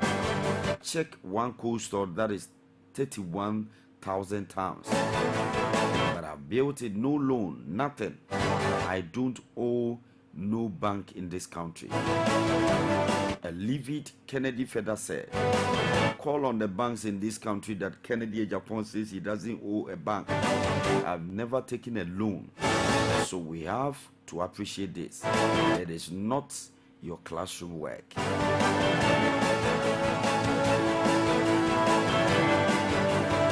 He's never been on the ballot. Mahama replies, Bawumia over, I've beaten Mahama twice. Comment.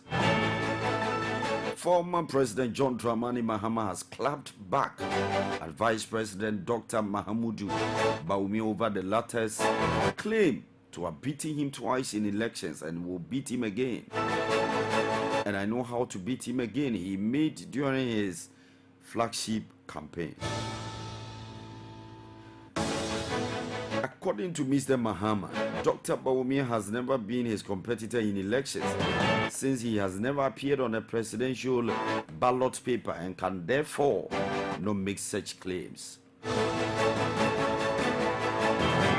Speaking on the KSM show, he emphasized that over the years, he has been running against the current president, Nana Addo AKUFO-ADDO. Therefore, Dr. Bawumia should erase that thought. That's what I saw. That he's beating me twice and he knows how to beat me again. But I've never run against him. His face has never been on a presidential ballot paper. So how can you say you are beating me? I've never run against you as a presidential candidate. It's Nanado I ran against in 2012. I beat him, and then in 2016 he won. And then in 2020 he won. So even between Nanado and I have won once, he's won twice. It's just that he's not going to run again.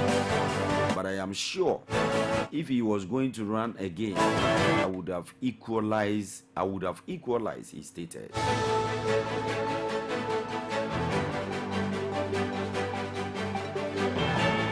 The former president said this following a comment made by Dr. Mahamudu Bawumia during his MPP flag bearership campaign.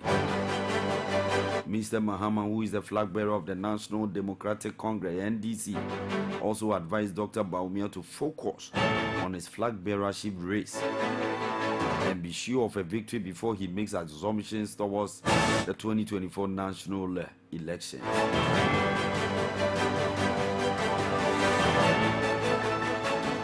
It's a primary with MPP, so he should concentrate on telling MPP and the country what he can do. I don't know why I'm a boogie man for him. He can't get my name out of his lips, he said. Dr. Bawumia is in the race with 9 others for the MPP's flag bearer contest. A super delegate conference slated for August 26, 2023 will ensure the number cuts down to 5 for the main presidential primaries. The main congress is scheduled for November 4, 2023, where the party will make a final choice among the remaining 5 hopefuls.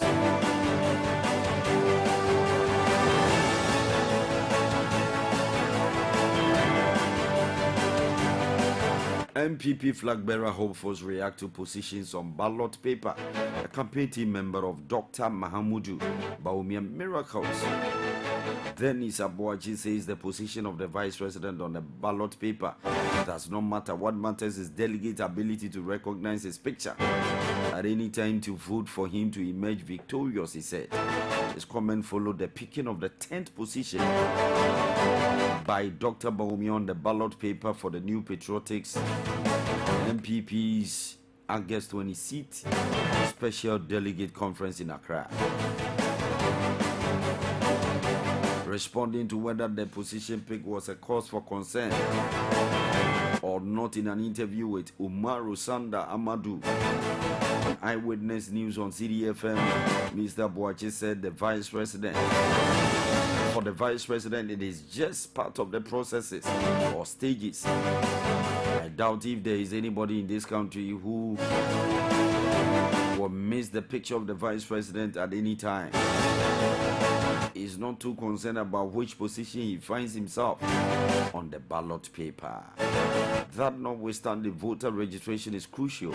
We embark on voter registration accordingly for the delegate to ensure that if there is even a 10%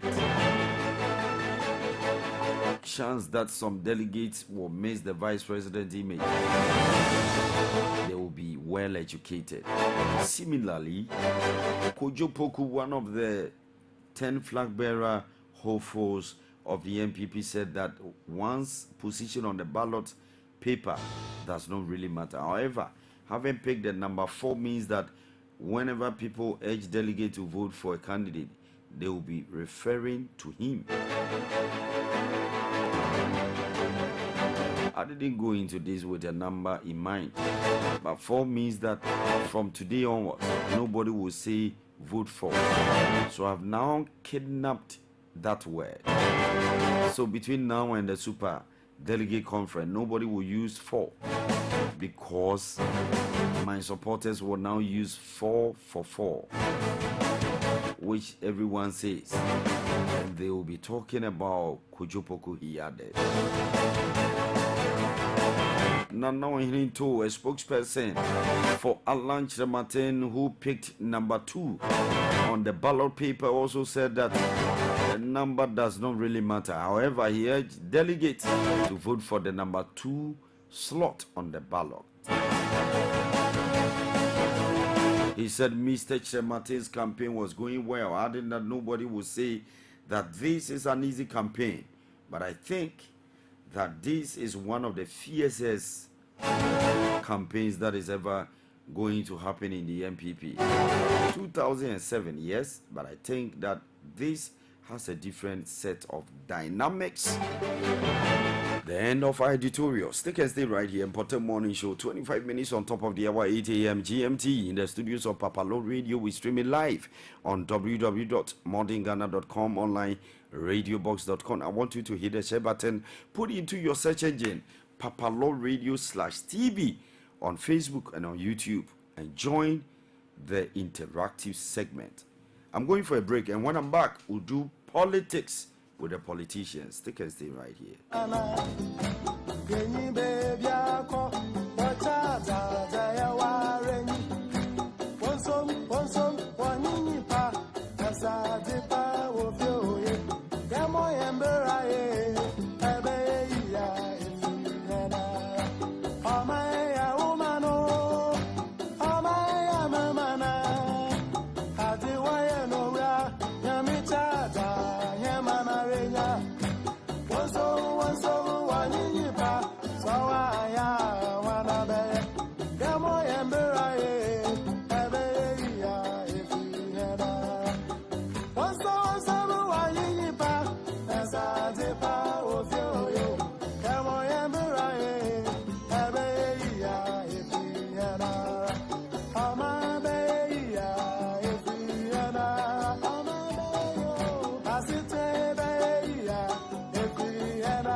Welcome back from the break. 29 minutes on top of the hour, 8 a.m. GMT in the studios of PAPALAW Radio. We're streaming live on www.modernghana.com, online radiobox.com. I have on the line to discuss political issues that nation building. Honorable Jesse Appiah of the MPP is the Greater Accra Media Coordinator for the MPP. Honorable, good morning. Honorable, good morning. Good morning, PAPALAW. How are you doing? By the grace of God. Today is a brand new day, and we know that the Almighty has a lot of responsibilities for us to carry on. That's right. And so we are grateful for the life, and we'll do our best to ensure that we fulfill the work of the Lord. That's right. I also use the opportunity to thank your cherished viewers and listeners across the world. That's right. That they've taken time off to follow us. We're grateful for that. Thank you. All right, so I also have on the line from the NDC's camp, Honorable Daniel Shiama, former MP, Buem constituency. Honorable, good morning. Good morning, Doc. How are you? I'm good. Yourself, the family, and then our plants. Everybody is great. Everybody is great. Okay. So we are doing very well. That's right. That's right. And I say good morning to my colleague at the other side there. That's right, Honorable. Good morning, Honorable. Yeah. How's your family doing? Oh, they're doing well, sir. Okay. And how issues, the pocket issues? I think that one will take it off record. Oh, that's all. Yes. Recording is good though, for posterity's sake. Let's take it off record. Okay. Do you also have some small microfinance in your house? Anyway, bye-bye. I think, no, not bye-bye. All right. I think we take it off. Okay, so, Honorable, thank you very much. Honorable Jesse Apia, your general overview about governance and issues about nation building. What's your view? I have always maintained the position that governance is about the people. That's right. I've always maintained the position that as a nation, Ghana, we should look at how we define development. We should look at how we copy blindly what the West defines as development. I think that we are followed blindly to some extent. If you look at Europe, they are building certain kind of buildings to be able to maintain some amount of heat because it's a cold place. We have gone there to copy those kind of buildings, and therefore we require a lot of air conditioners to be able to live and feel comfortable. Is that what it's supposed to be? I remember in the past, if you go to some parts of the regions, they built mud houses. Some of them were in circular shapes and so on and so forth.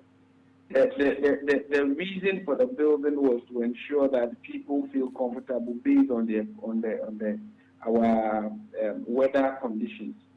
In the same way, when we talk about development, are we talking about skyscrapers?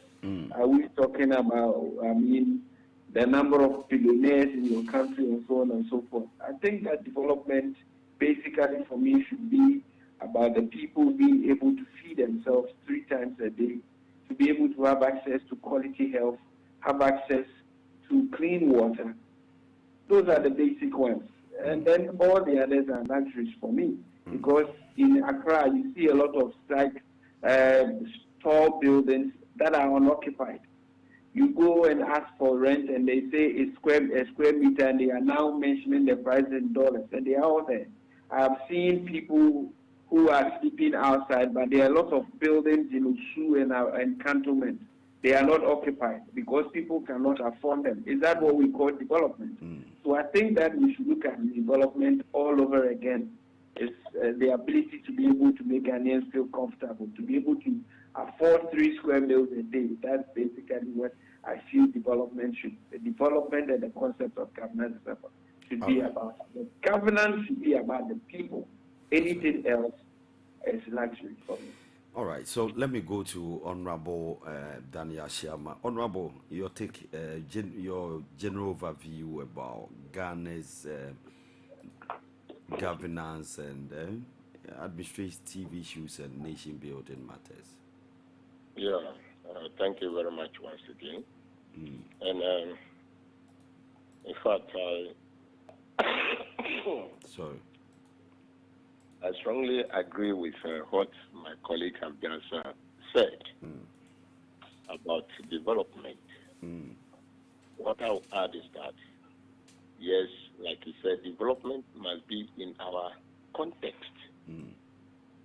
God, in his own wisdom, has given us geographical regions with different temperatures, with different hydrologies, water. That's why some people have landlocked areas, they don't have harbors. It goes to tell you something about life.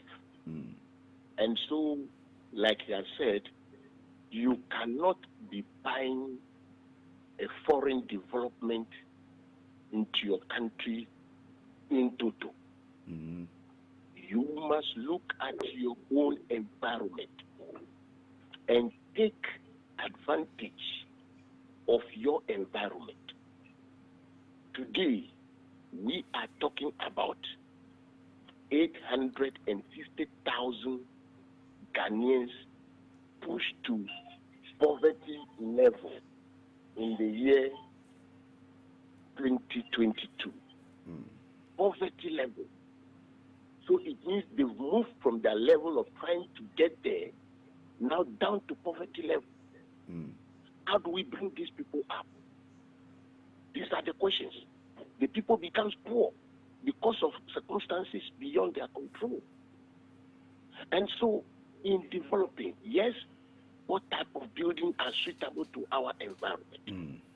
What type of production should we involve ourselves in? If you remember industrial revolutions, how did it came about? We get to production orientation, where cotton farming, sugarcane farming, you remember that?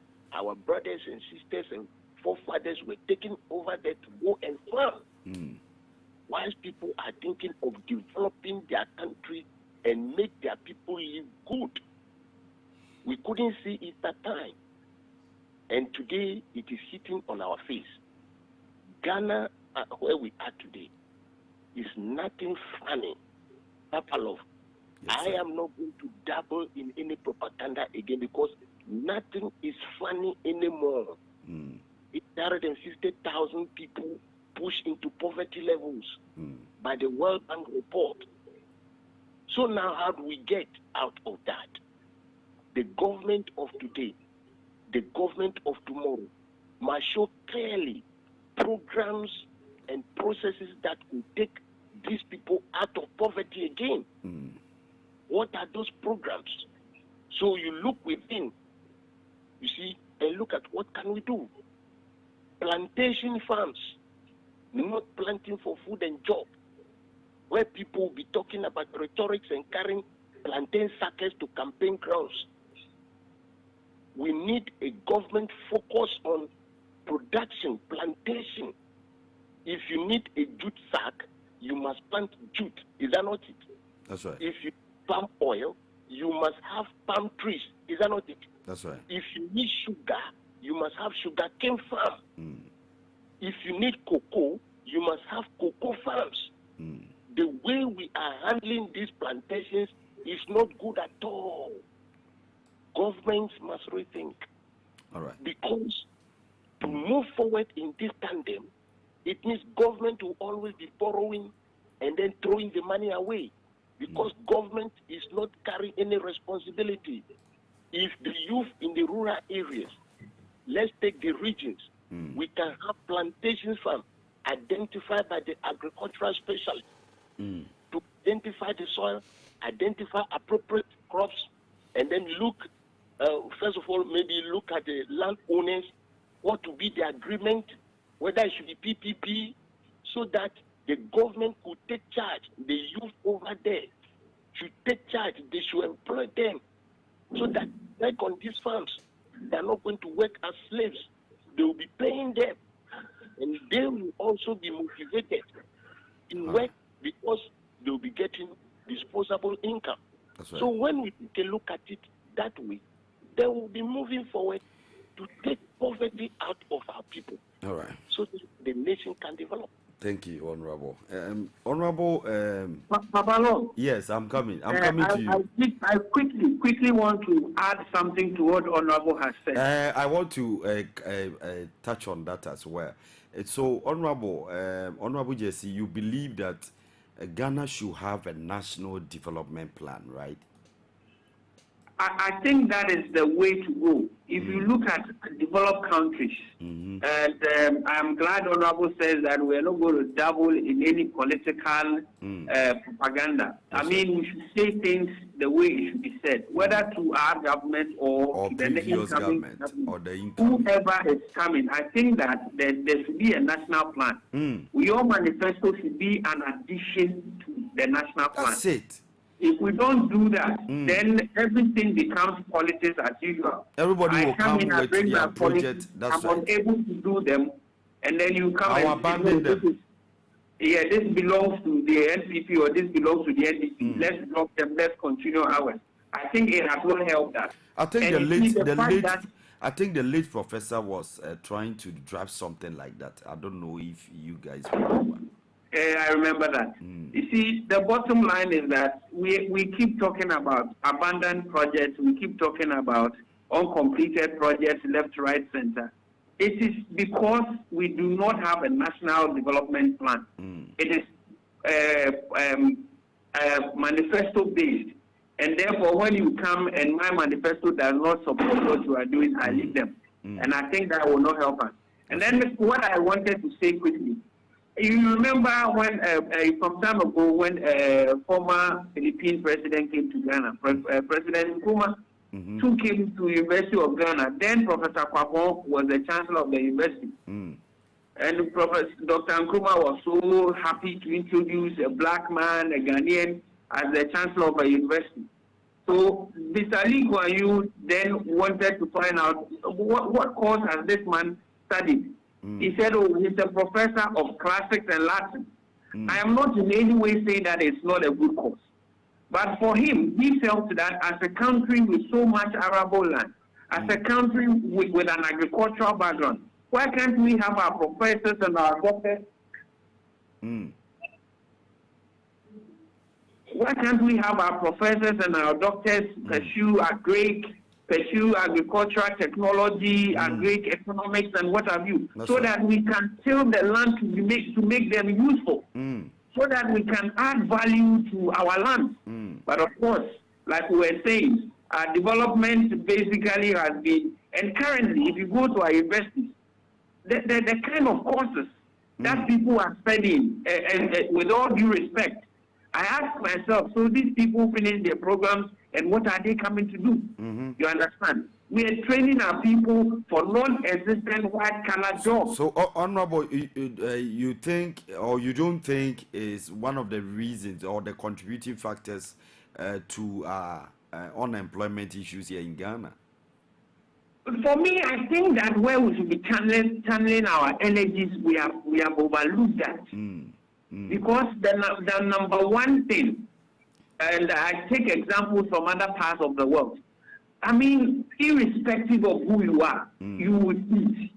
That's right. We have lands all over. We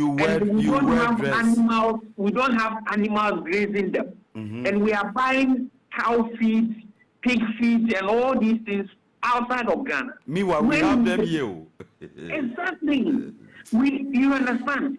We have lands, we have water bodies everywhere. And I think that the reason we have issues with Galamsey is also the fact that we have not paid attention to agriculture. We have seen agriculture as a job for, excuse my language, the uneducated. That guy who has finished university, who should be supported to go into agriculture, that guy who has finished university, who should be funded to go into a cooperative farming with his peers, is sitting down 3 years, 5 years, saying that there are no jobs.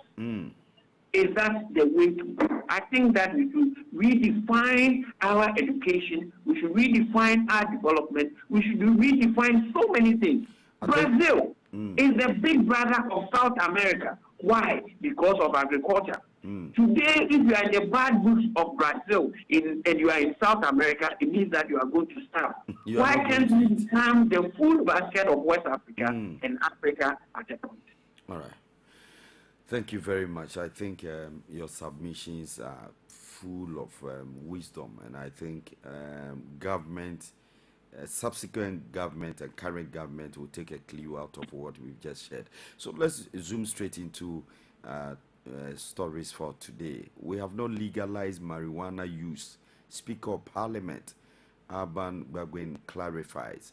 We all know that on July 12, 2023, Parliament passed the Narcotics Control Commission Amendment Bill, and a lot of people had different interpretations about this amended bill.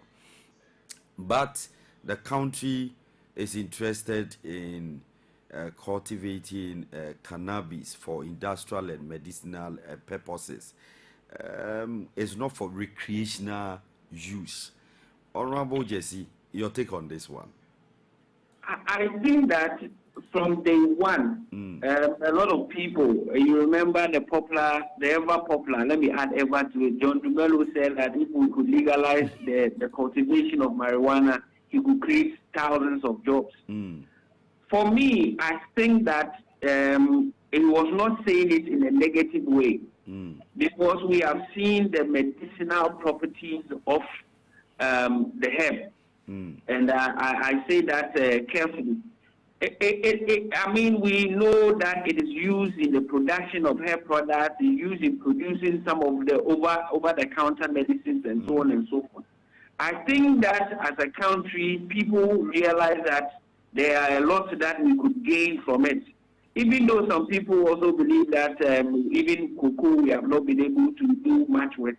But I think that in as much as possible, you cannot say that because we have not done well with cocoa, we cannot also bring in other crops that can give us some form of foreign exchange. So I agree with the fact that the crop or the hemp was Parliament in their wisdom felt that we could legalize it and make some medicinal and industrial use of it. So I'm all for it. Unfortunately, I think that the education, and I don't know whether I should place this at the doorstep of the NCCE or the Information Service Department.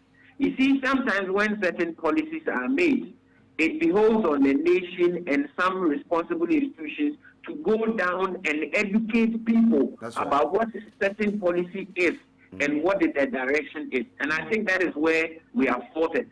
Because I have some guys who live close to where I lived in the past. Some time ago, in the midst of COVID, somebody propounded that even the use of marijuana could prevent COVID. That night, we didn't sleep because those guys brought some spinning machines and were propagating that everybody should consume marijuana because they said it's good for the fight for fighting against COVID.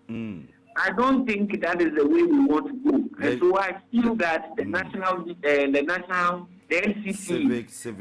the Information Service Department should go down and let people understand that we are not asking Ghanaians to go smoking it. We are not asking Ghanaians to go abusing it. We are only saying that there are medicinal properties in that herb, and that one can be utilized for industrial purposes, emphasis on industrial purposes, so that we kill the notion of, oh, now if you have legalized it, so you can smoke it everywhere. I know that the herb smoking it has a lot of health implications, and I think that is what should go down in the message of the national, the NCCE and the Information Service Department, so that people know that, hey, there are two things we are talking about. The first thing is that it is still illegal to possess it. It is still illegal to smoke it. It is still illegal to use it without the necessary authorization. Even to cultivate it, you must have a license to be able to cultivate it. You understand? So I think that there's a lot of education that has to be done. A lot of education has to go on. And so I think that the Honorable Speaker made a right call, but I think that on top of that, he should urge the NCC and the Information Service Department to go down with the message that when Parliament passed that bill, what it really means, so that people will be informed and educated. Thank you. The Speaker reiterates that the cultivation, manufacture, processing, distribution, sale, production or use of narcotic plant, synthetic or semi-synthetic drugs without lawful authority remains an offense and is punishable by our laws. So he is encouraging the law enforcement authorities to continue to investigate and prosecute and commit offenders to sanctions of the law. Honorable Ashama, your take on this one? Yeah, thank you very much. Yes, sir. Again. Like the Speaker of Parliament have said or done, I think it is continuous awareness creation, because that was what was said earlier. But the issue will not only go into the hands of the NCC, who are the implementing agencies or authorities. They must also come out to show us the value chain of developing the weed and processing, marketing, and consumption, so that the government and the agencies or companies that may be ready to undertake this project or join in the production and processing to be well controlled. The issue of this, you see, they started this bill once I was in Parliament. I came out, finally they passed it.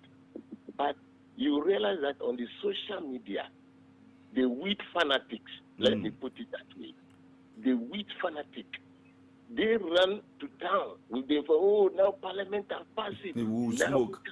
we can smoke. We can smoke, pa ganja.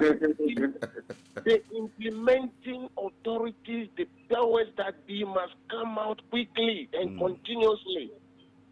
They must come out. The speaker, they should not leave the job for the speaker. They should not leave the job for the NCC, even though they have not given them some to do yet for me to see. The agency or the security agencies that are to be the implementing authority, they must continue to show us how this must be done and how you should not handle or abuse these leaves, and when you abuse it, what to be your punishment. This must come on. I think even on the police TV, this thing must be on there, so that the buyer must be aware this is a business technology. Honorable, this one is laughable and lighter note. Someone says, I don't need permission to plant maize or corn and the like, cassava and the likes. Why do I need permission to go and plant a weed? Yes, the reason for permission is that we also say that fire is a good servant but a bad master. That's right. You heard that before. Yeah. It's because of the mental implications.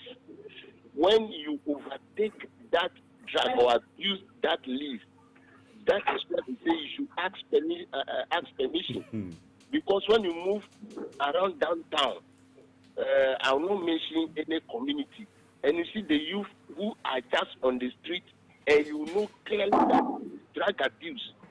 You can't take fufu and be on the street without pants. You can't take a play or banku, even with a whole barrel, and you be on the street. And that is the reason why laws or preventive measures are taken against the production and the consumption of the weed. So the speaker has done the right thing, but the business people there, the pharmaceutical industries there, you need to invest. And this is where it goes down to the government again. You see, always governments in different nations have their developmental agenda to focus on a particular sector and develop it for the benefit of the people. My brother, you know the Huawei phones that we use. Government of China is part of it. Government of China is part of it. Their security agencies are part of it. So that is their agenda to move into the IT world. What is Ghana's agenda? Even we have cocoa with that agenda. Now we are bringing weed with that agenda. We have gold with that agenda. We have water bodies with that agenda. We have cattle with that agenda. So it is time for government and the business people to collaborate. That is why the PPP law that has been passed 2020 is a very significant document that any government that wins power come 2024 should not take for a joke, because they should implement it. Honorable, where the problem lies is the fact that the citizens or the citizenry don't have a voice the moment we are voted into power, because with all the things you are sharing, the PPP, bill and all the likes, we have a lot of laws in Ghana, but the enforcement and how to, cut the path for everyone to follow is also another thing. So we can go to Parliament and pass bills. The president can assent his signature. We will pass it into law and the likes. But the enforcement and how to even go about it is also another thing.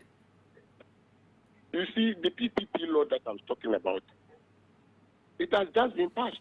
It has been used. We've been using PPP, which is not well integrated.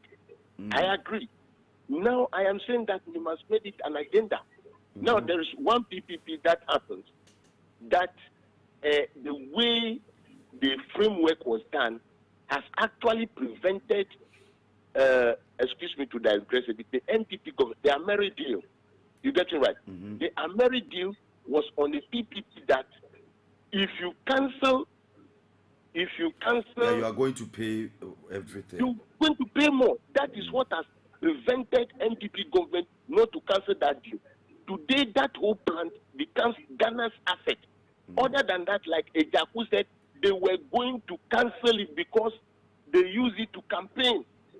You see, because they use it to campaign. So they were coming to cancel it.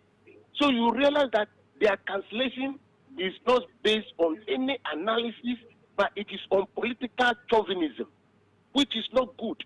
PPP laws that will be made, the framework,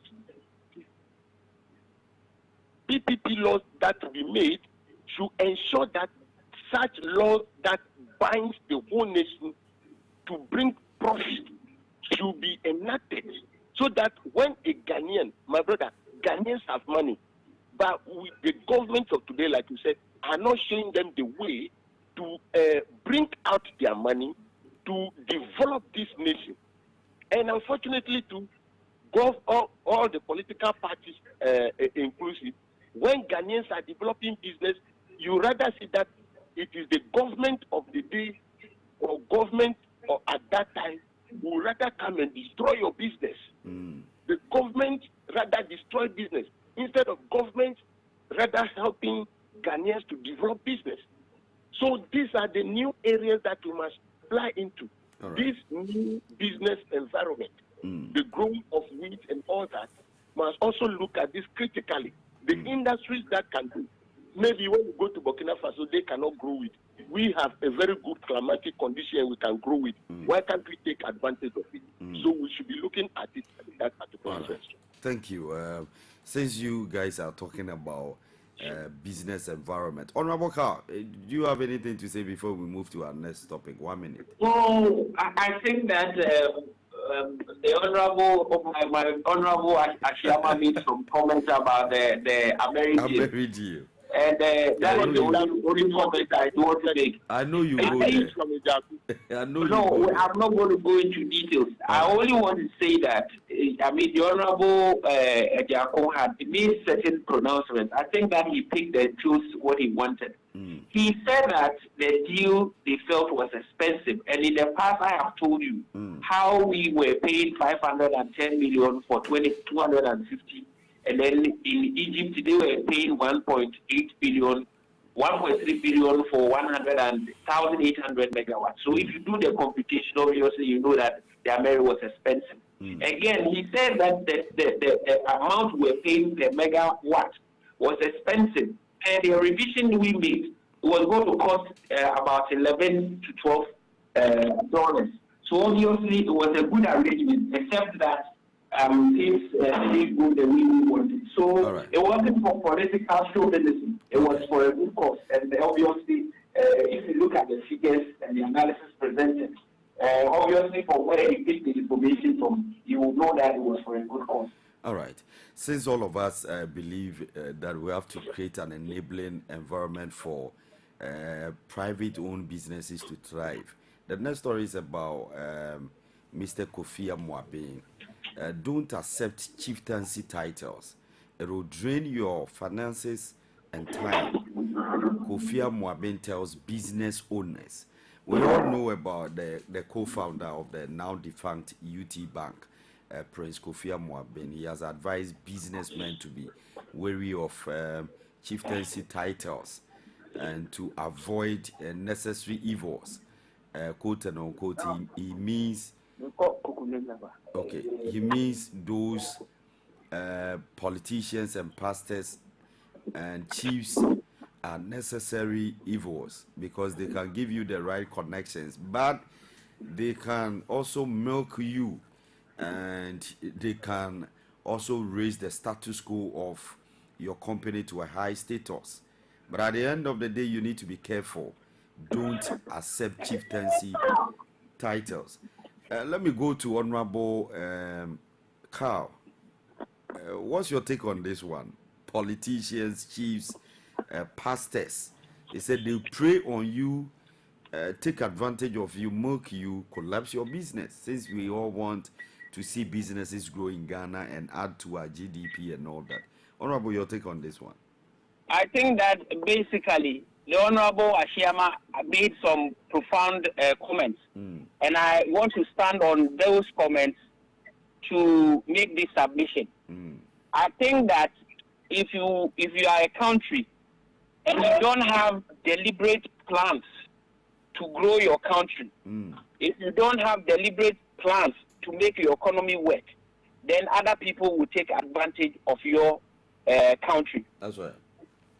For me, I feel that the presence of the Chinese in Ghana is not because they love Ghana.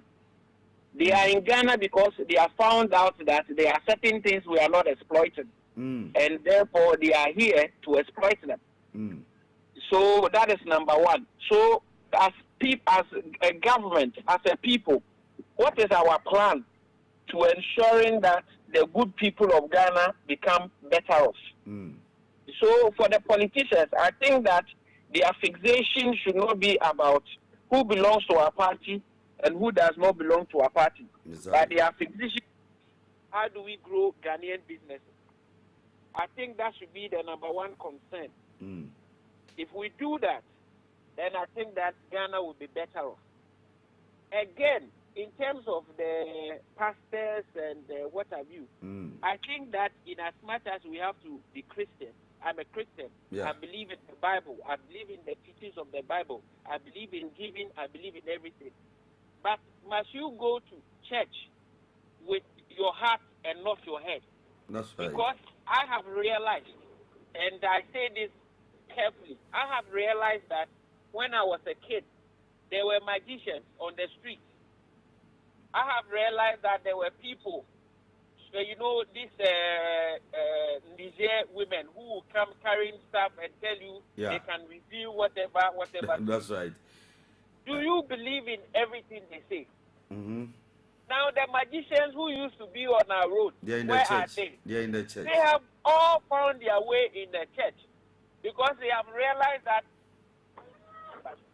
the soothsayers are also in the church. Exactly. They have realized that it is easier to make money in the church.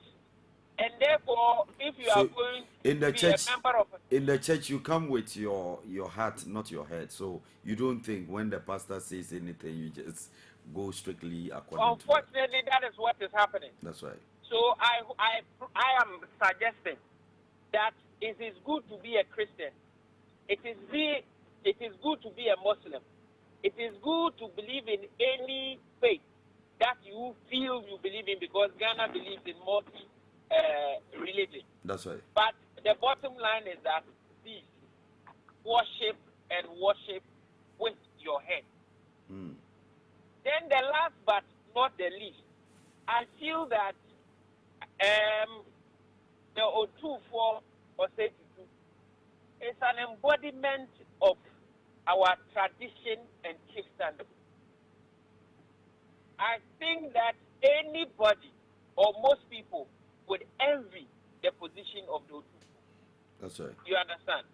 So it would be overly simplistic to say that people should not accept chieftaincy titles left, right, center, unless I am not understanding the context in which he's saying this.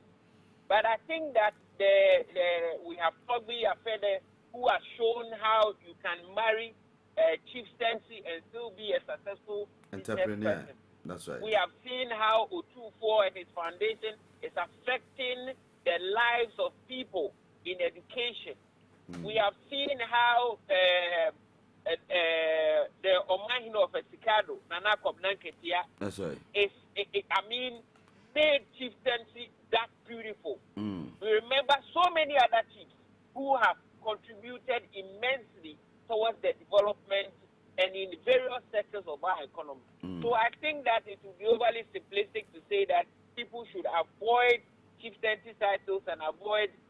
themselves in chieftaincy. I think that it is the mindset you go into chieftaincy with that defines what chieftaincy is and what chieftaincy must be. I think that in the past, and for me, I am not saying this because I'm a can, but once upon a time, I was so proud when at a point when we wanted to bring peace, Dagbo, the chief from the north will come all the way down south to come and meet in the Otufua's palace, find a common ground to ensure that there's peace in the north.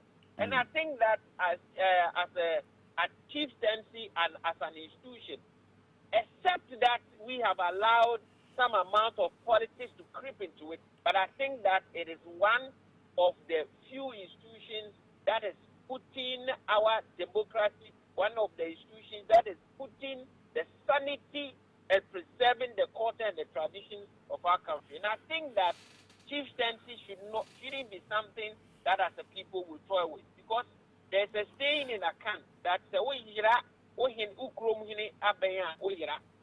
we do not want to get lost. Honorable, but on one breath, sorry to cut in, but on one breath, we also have some of our paramount chiefs and the likes who will only give you a title when you pay money. You see, let me say this. You see, I have seen people come from outside to be made development chiefs. That's right. And what have you. You see, these titles, and let me clarify this very well. These titles are not bought. Okay. These titles are earned. They give you that title in recognition of what you are doing and what they feel you can do in the community. Except that a few people, it means that you are not part of the royal dynasty, but because of your developmental mindset. You understand? That is why, you see, to give you in Koswahili, that is development chief. That's right. It can be given to anybody based on the contribution the person is making in that community or that paramountcy, or it is given based on what the potential they have seen. It's not come and give us money. You understand? But you see, lately, people have become fixated with chieftaincy title, and therefore they feel go and pay money to some people, get a title. And you know, people even ride on some of these titles as a way of claiming the chieftaincy itself. Because they feel if I can be in Koswahini in this place, or I've been in Koswahini for all this long, so I'm a member of this royal family and I can take it. So I think that we should look, whoever is going for a chieftaincy title and whoever is awarding the chieftaincy title should first of all know what the cutoffs, and if I say cutoffs, where does the chieftaincy title end? What they can do and what they cannot do. If you are a chief, you should be worried about the potential chieftaincy disputes that may arise as a result of your greed now. Oh, this man has money. Let me give him a title. Let him bring us some money. When we will be gone. We need the money now. No, it is not about needing the money now. It's about putting your community or your paramountcy in check. Because if you take the money now, the dispute. And I know in certain jurisdictions of this country, we are having chieftaincy disputes and titles because of some of these things. Yeah. Some people come and settle. They are not part of the people. They have money. Some people go and see them. Oh, because you have money, why don't we push your son or your daughter to become the chief or become whoever? Well, and then in a few years' time, they feel, oh, we have settled here for a longer period. Why can't we claim it? Fight for the main seat. Where some of these, that's right. Exactly. Some of these things are coming. So, but I feel that chieftaincy in itself, as an institution, is not very bad. Good. Chieftaincy in itself is one of the preserves it's of our culture. It is a revered institution. That's right. And that is why I'm proud of my Aguguasantia heritage. And you know, our chief has been one of the chief statesmen in this country. That's right. I know Honorable Ashiyama would know him. He's part of the Council of State. He was a member of Council of State. He was a he had several portfolios. You understand? UN and all that. Exactly. So chieftaincy is a big thing. And all right. Well, Kofi Amoabeng is of the view that those ones that are, so to speak, bought or earned, we should be careful because they will milk you, and sometimes you have to pay for the deba or the debas that are organized in that jurisdiction. So he's of the view that we need to be very careful and tactful when dealing with politicians, chiefs, and pastors. All right. Thank you, Honorable Carl. Let me go to Honorable Ashama. Honorable, your take on this one. Yeah, thank you very much again. I'll look at it at this angle of Mr. Amoabeng as a business person. As a business person, you have to actually focus on your business and expand your business. Now, when you change your mind as a business person, just because somebody has convinced you, oh, you can be a chief, you can be a development this and that, and you are instituted, he's telling you that you will be milked, and that will even lead to the collapse of your business. No. Is that? I said, no. That's the title. When they are giving you the when they are giving you the appellations. Appellation, yes. No. All these things into your business accounts, and it is a truth. That is the truth. Look, if you want to be a business person, one person I cherish in Africa, maybe there might be more, but I don't know, is Dangote. Is Dangote of Nigeria performing miracles. When I mention Ghana, I'll be politically aligned. But let's mention somebody like Ibrahim. You see, this type of persons, the warning goes to them. The warning goes to them. Don't meddle into these chieftaincy positions. And it is true. The people who are going to lure you into this, they will siphon all the money. They will siphon all the money. And so the good agenda that you have for the nation, for yourself, for your family, will be quashed. So don't. As a member of parliament, I knew what members of parliament go through. People may lead you to so many things. Honorable. I'm not talking to you aspect at all. They may lead you into so many things. Especially when they are chanting and booing honorable. Yes. All your money will be siphoned. And so people who are business persons and they want to do business, I agree with Mr. or Dr. Amoabeng. Get focused. Forget about your name being mentioned. There are people, look, there is a company in this country who can tell me until they are deaf, did you see the owner of Polytank moving about? It is only the directors that you see. But the owner was in this country until I think 2021 when he died. He had over 10 to 15 companies viably working in this country.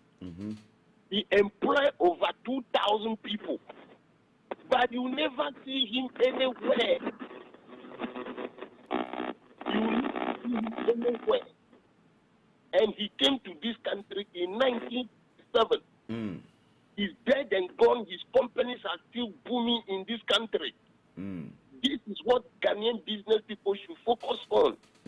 There are some people immediately they get a small business growing up before you realize I want to be a chief, or somebody has convinced you to become a development chief. All their problems will be channeled to you. All the problems of that community or the jurisdiction will be channeled to you because they've seen that you have business or you have business. And that is what I think Amoabeng is saying and warning the business people. Chieftaincy is an institution. An experience, they say, is the best teacher.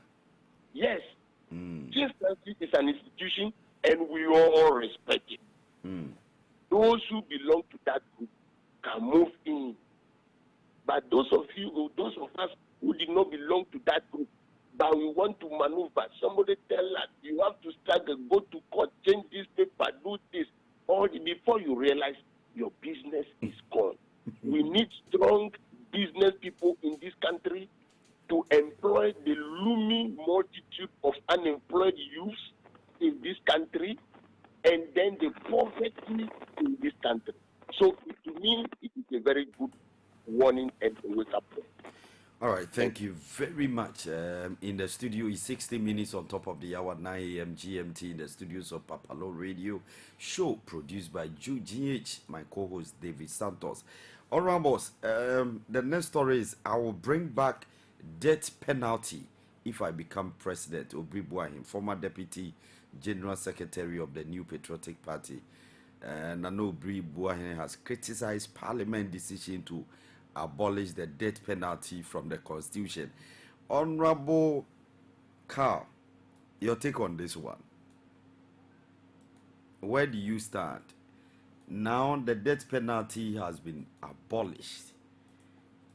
The only judgment you can give to anybody, murderer, whoever, is life imprisonment. Honorable Carl. Honorable Carl. All right, so let me go to Honorable Ashama. Honorable, your take on this one. You have been in Parliament. The law is clear that from today. Honorable Carl. Can you hear me? Yes, I can hear you now. Okay, what I'm saying is that I do not know his motivation for saying that you bring back the death penalty. Well, he's of the view that now he will support mob attack because... No. Why should someone... Honorable, I'm coming. He said, I will support mob attack on this note. Why should you imprison someone for life for a murder case and describe his punishment, which is death penalty, as a human right issue? What happens to the right of the person who was killed? Doesn't he or she also have the right? These are his reasons. No, you see, the bottom line is that the death penalty has been in our books for a while now. How many of our presidents since 1993, nobody I think that if I'm correct, I think that for over 20 years. Yes, since 1993. Since 1993. No precedent. The death penalty has been used, I think, only once. Honorable, your background, can you move a bit from where you are, because there are some feedbacks here. Okay, you let Honorable Ashama submit so that I sort myself. All right, Honorable Ashama, quickly, then you do that whilst Honorable Jesse sort himself out and come back. Yeah, thank you very much. Honorable says bring back the death penalty. He's the former deputy general secretary of the New Patriotic Party, Obri Buahim. Yes. Oh, hey, my friend.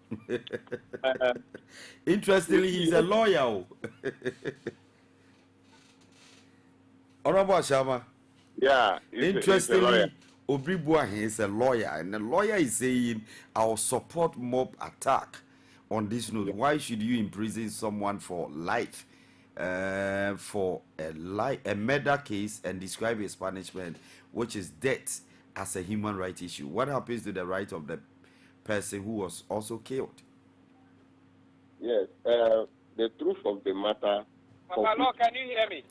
Okay, so. PAPALAW, is it better now? It's better now. Do you still want? No. Let Honorable Ashama comment. I just wanted to be sure to hear. Sorry about the interruption. The reason for which I agree with Parliament is that we are growing and developing as a nation. And many a time you hear us saying that even if somebody steals you or something, there should not be instant justice. instant punishment. Don't lynch the person. So you ask yourself, why are we saying this? Or why is the security agency saying that no instant justice? Because in our part or in every part of the world, it takes time to get the real truth. It takes time to get the real truth. I'm sure you, with all due respect to him, you remember the case of Gaddafi in this country. That's right. And now he's been left off the hook. Yes. By presidential pardon. Yes. So you realize that there are issues that happen. Maybe the person you are holding responsible might not be the person who caused the harm. Mm-hmm. And so allowing the person to be in a life imprisonment may even call for appeal. And if the person wins this appeal case, or we establish the real truth of the harm that has been caused, then you can release the person. So if you arrest somebody today, just because maybe he appears at the scene at the wrong time, and immediately let's kill this person, he's the one. Maybe the perpetrator has even managed to hide or run away, and you not trace him.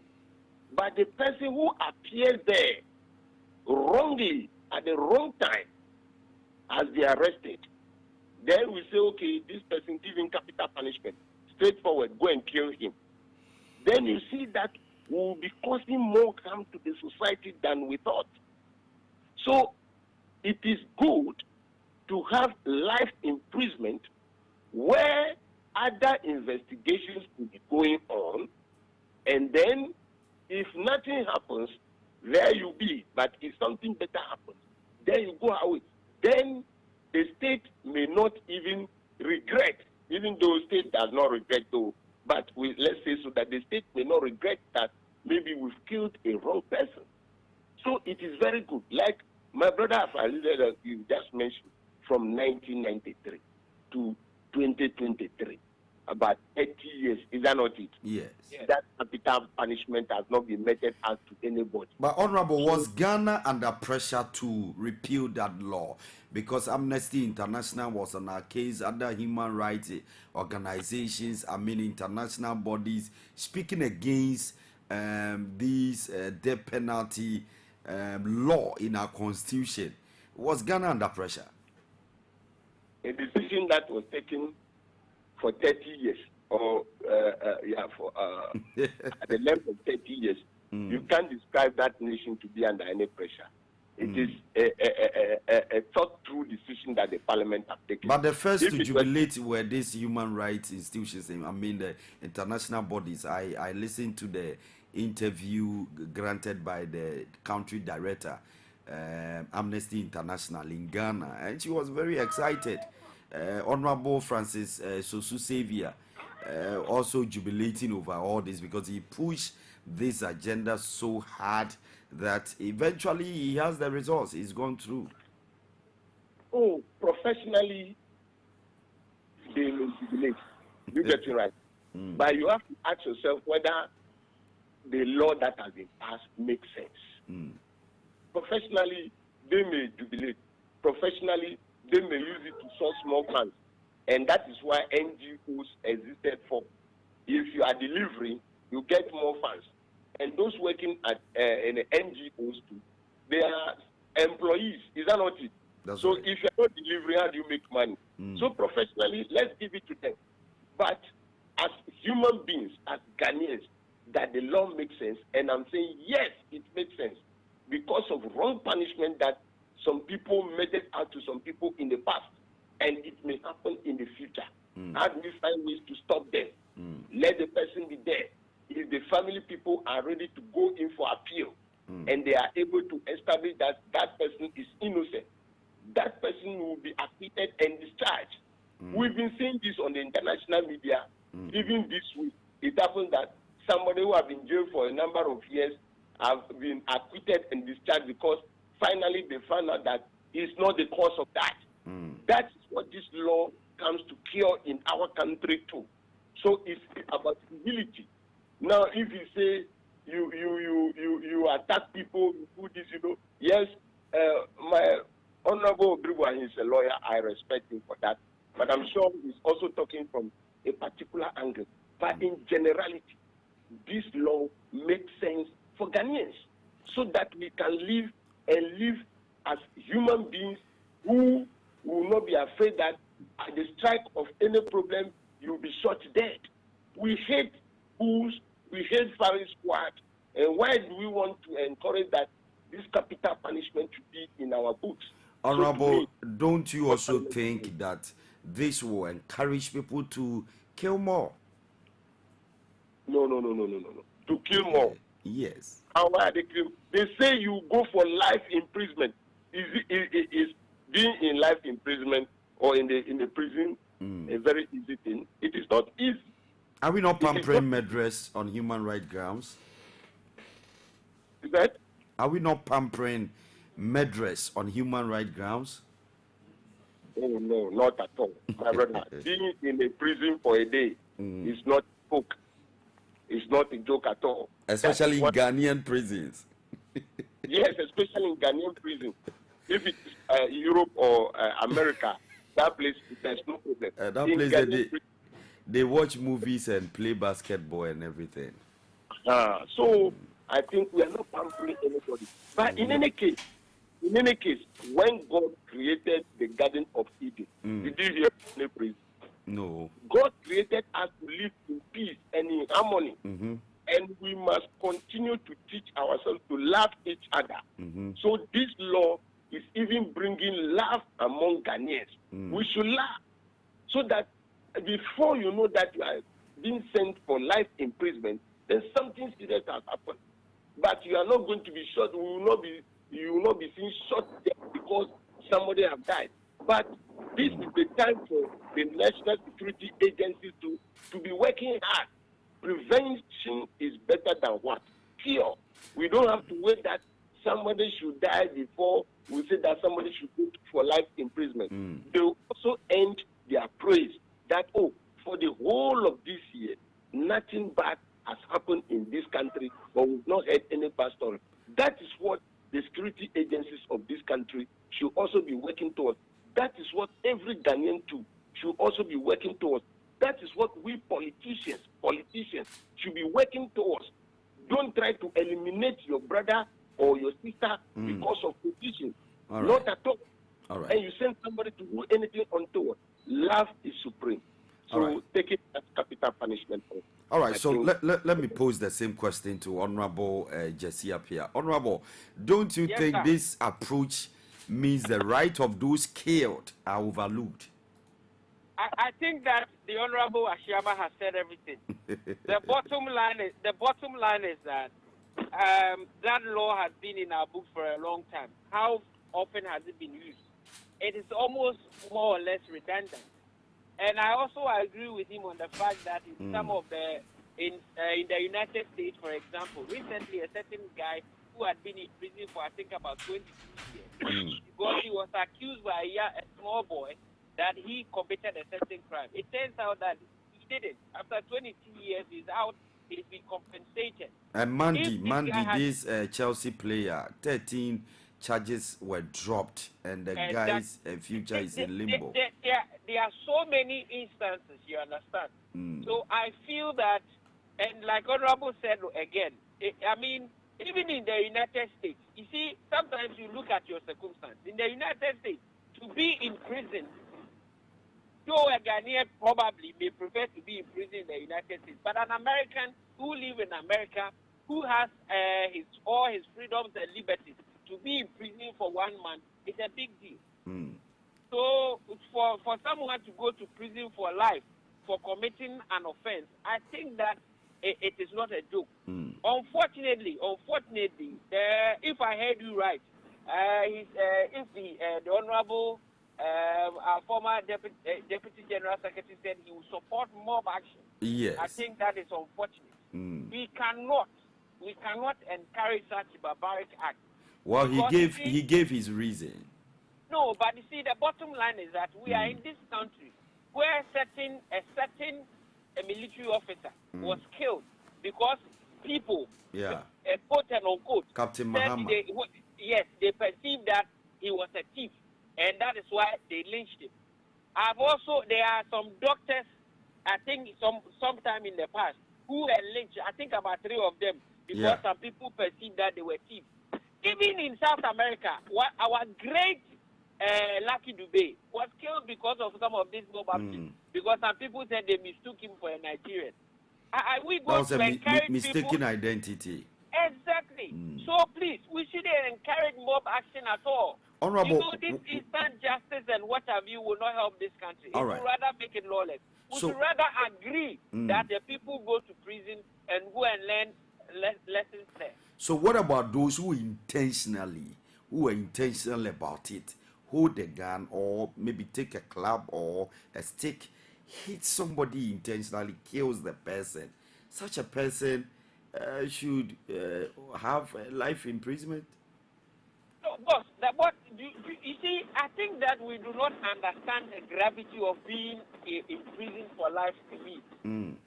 Especially in our Ghanaian prisons, where people, have you seen the kind of food they eat? That's right. Where they sleep. Even though I have come up with a policy for prison and enhancement. I have a document that if I get the opportunity, I will share with the president. No problem. I think that we can make our prisons better, but in the meantime, the conditions in our prisons, would you even pray for your enemy to be in prison for 1 month? No, but some people are also. That's right. So to be there for a lifetime is a huge punishment. Some people feel that agenda of decongesting our prisons. That is why MPs felt this is another way to, decongest the No. prisons. In fact, this is rather not a decongestion process, because it means if we are killing people, it means that we will be making more room.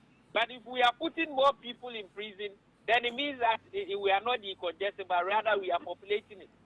So it's not a decongestion exercise. I think that alternatively, I feel that we should look at other ways of, non-custodial, punishment in certain instances. And I think that if I get the opportunity to meet the president to discuss the policy that I have put together, or the proposal I put together, maybe some of these things will come up. But there are so many other ways of punishing people rather than putting them in prison. Because I realize that in our part of the world, the more people go to prison, quote and unquote, the more useless they become. Because they come out and people feel that this guy has been in prison before, we cannot do anything with them.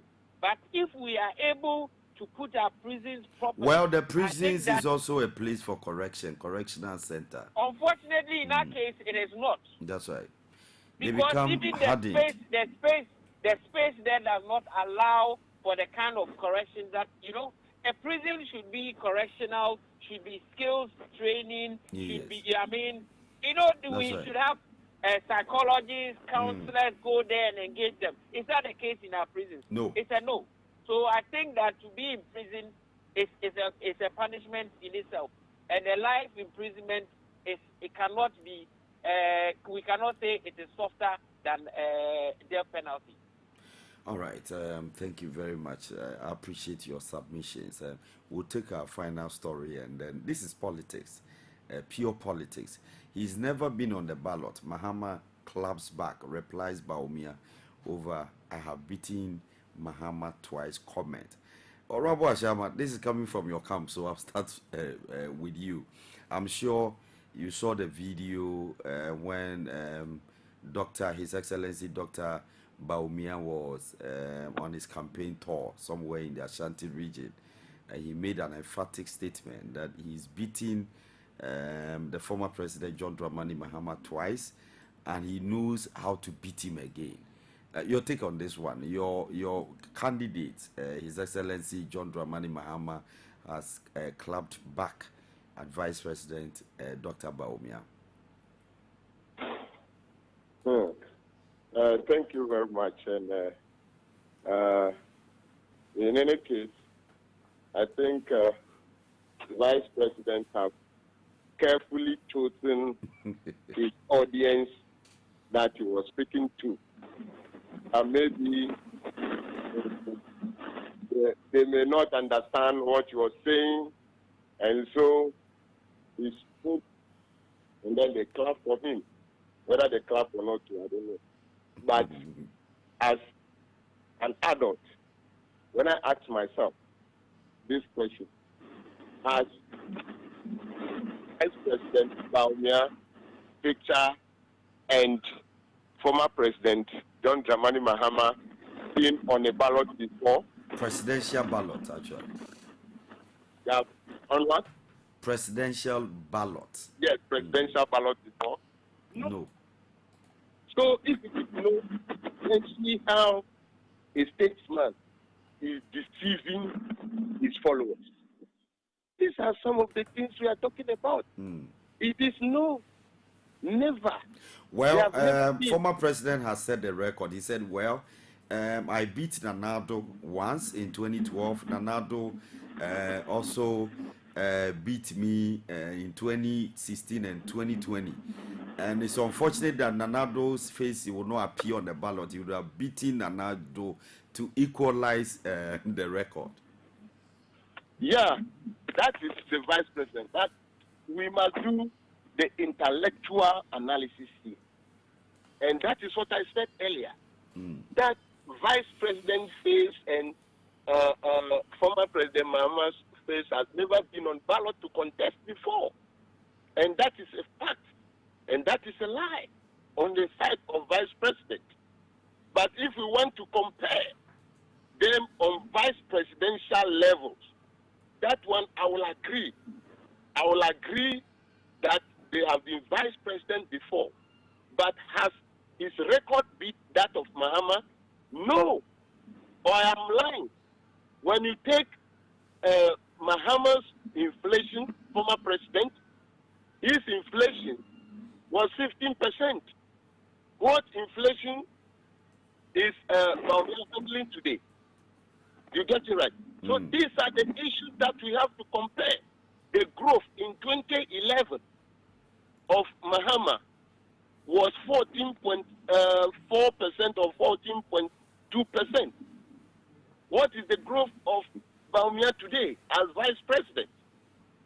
So you see that when you take him on this tandem too, you realize that he was not telling the truth. And that is why I'm saying that all that he was saying was not the truth.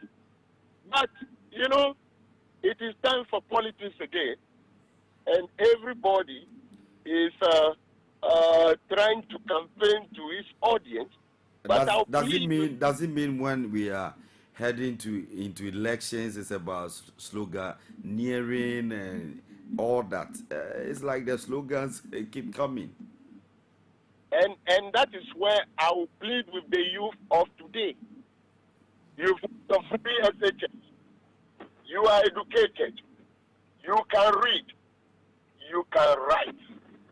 You should not be like my mother, who may be gullible to anything politician says. Put it into context and look at it in figures and ask yourself questions, because the politicians will be at it again.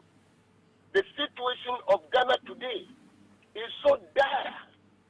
Just as I said earlier on, the youth who are the majority of voters are becoming more and more unemployed. So when the politician comes telling you something, jumping, clapping, that issue, oh, please, your future is at stake. Don't allow anybody to come and deceive you. A government responsibility is to create opportunity and good, is to create employment, is to open up the economy for you, is to ensure that your roads are good, is to ensure that your traffic lights are working, is to ensure that your health sectors are working, is to ensure that your education sector is working. These are the issues you make the person. Now look at the person coming straight to tell you that he has beaten Mahama before. Why he and Mahama have never contested any election? These are the issues. So to me, Vice President, well, he has worked hard to chalk his name. He himself knows his name. But to me, he cannot always be putting political gimmicks out there. The situation that he's handling is so precarious. And I expect him to tell Ghanaians a better thing for us to see how to take 850,000 people out of poverty. That is what I'll have to tell him. All right. Honorable, when you, Honorable Jesse. Yes, sir. Yes. Yes, sir. Former President John Dramani Mahama said it's a primary with MPP, so he should concentrate on telling MPP and the country what he can do. And he shouldn't be talking about, he's an already an elected presidential candidate on the ticket of the NDC. He's already, he's more than ready. Yes. Honorable. Hello. Yes. So I'm getting a lot of feedback from your end. Can you hear me? I can hear you, but there is a lot of feedback. So maybe you have to mute from your side. Honorable Ashama, if you can mute yourself, I'll be glad. Honorable Ashama. Yes, sir. Can you mute your background for me? Just mute. Okay. All right. Is it okay? Yes. Honorable Jechi. Yes, sir. It's mute already, though. Is it okay? Yes. Is it okay? Yes, it's okay. Honorable Jesse, is it okay? Yeah, it's better. Okay. So, former President, yes, Honorable Jechi. Yes, sir. Yes. Honorable Ashama, please, you hold on. Let me take the view of Honorable Jesse. Yeah.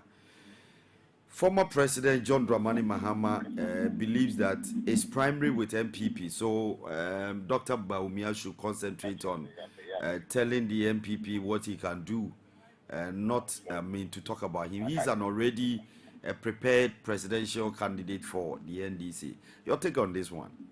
Okay, first of all, the Honorable Ashama made some revelations, and I would like to speak to that. You see, you realize that coaches are sacked for the loss of teams, true or false? True. Exactly. So if and you know, in every election, you do not just choose a running mate for the sake of choosing a running mate. You choose a running mate because you know that he brings some value or adds some value to you. Is that not the case? That's right.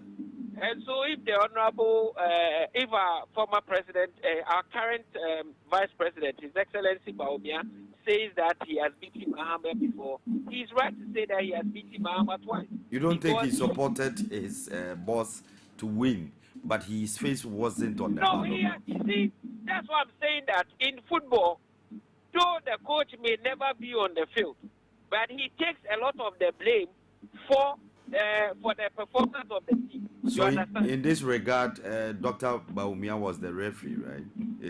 No, he was not a referee. Dr. Bawumia is a key, actor. So That's far right. as the 2020 and the 2016 elections were concerned. That's right. That is the bottom line. Unless someone wants to say that he didn't do anything. From the time, from 2008 till when he became we came into power, you realize that our vote in part of the northern region, now that has been divided, you realize that our vote kept going up. That's right. You understand?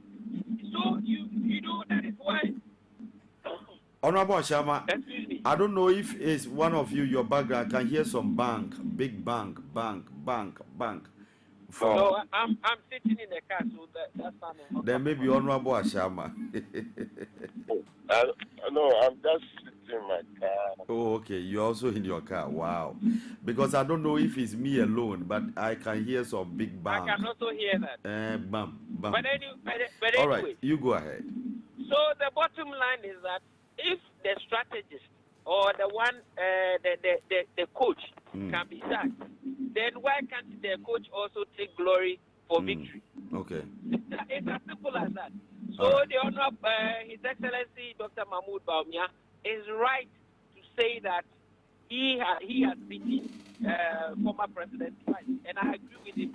Okay. And I'm also saying that if I choose my words carefully again, if the NPP gives him the opportunity to lead the party, I believe that he's going to beat him for the third time. All right. So, Honorable Ashama.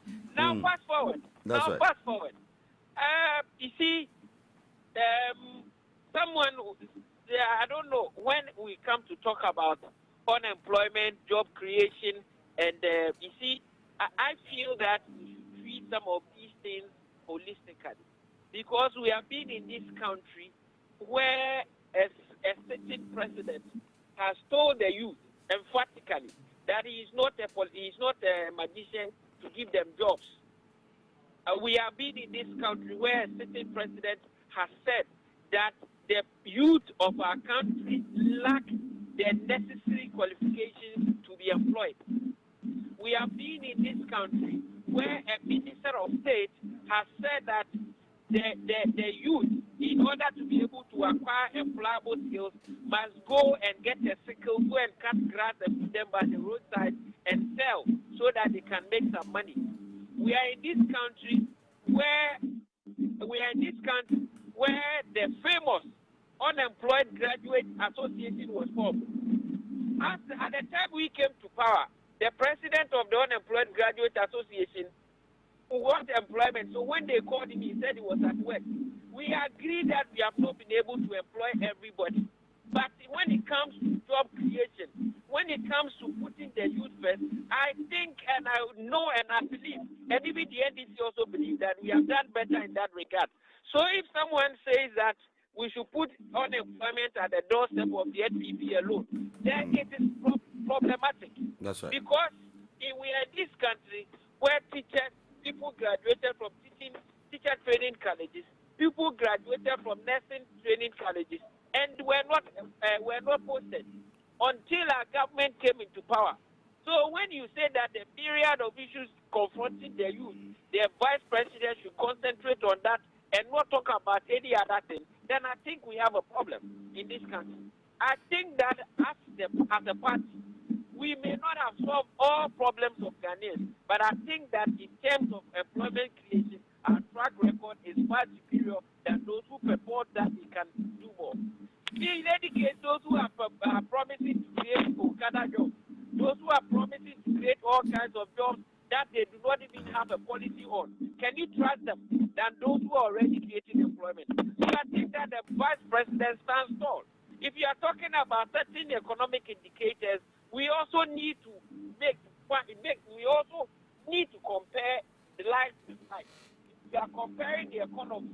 When we came into power, our economy was one of the fastest growing economies, I think, the 10 years.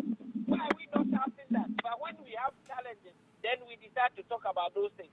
Let's put these challenges, let's compare these gentlemen, the current vice president and the former president, in terms of the challenges each of them face, and then we can now aggregate and say that this person has done all right, Honorable. But I think that the Honorable His Excellency Vice President Mahmoud Bawumia is head and shoulders above the candidate of the. All right, thank you very much. Honorable Daniel Shama, your final words. Thank you very much. I thought when you have a vice president, he has a job. And that is where we are doing the comparison. If he has a job to do, then that is the question I'm asking. How has that job come today? Where 850,000 people have been pushed into poverty. That is the issue. How many people were unemployed graduates then? And how many are unemployed graduates today? And how many those who are not even educated have been pushed into poverty? And what is our economic situation today, where the government of today that Bawumia is leading as the chairman of economic management team have to force people and take their money? And you tell me this person is tall. Is tall when we talk about contest. The person who takes individual bondholders' money. What are you talking about? The problems that you have. you had problems, you had money. You had problems, you had money. What did you use the problem for? Mahama had problems, there was no money. And you are comparing these two. You chop the money to the extent that we are bankrupt and we are sacked from capital market. And maybe I am the only person who didn't go to school. But those who go to school should come and educate me that an inflation of Mahama, which is 15%, is worse than the 42.5% we have today. I want somebody to come and teach me, why does this person stand tall? That is what we are looking for today. A nation today that everybody is trying to run away from because of bad performance. You say Baumia is standing tall. Baumia is standing tall. What is happening to even the health sector? That even the health minister sent our $81 million abroad and never came back. You say Baumia is performing very well. Move on your street where you are, your area, and then look at the traffic lights. The person who stood tall than Mahama who put those lights on. And then you come, even the bombs are falling. You say he is too tall. This is the time, that is why I'm calling on the youth. Because even the chiefs have started speaking. They are speaking very well. And they even call the Ashanti, some of the Ashanti chiefs. They say put the job of Mahama with one side and that of their brand, Nanado and Baumia at one side. And call market women to come and assess. The Ashanti chiefs are talking.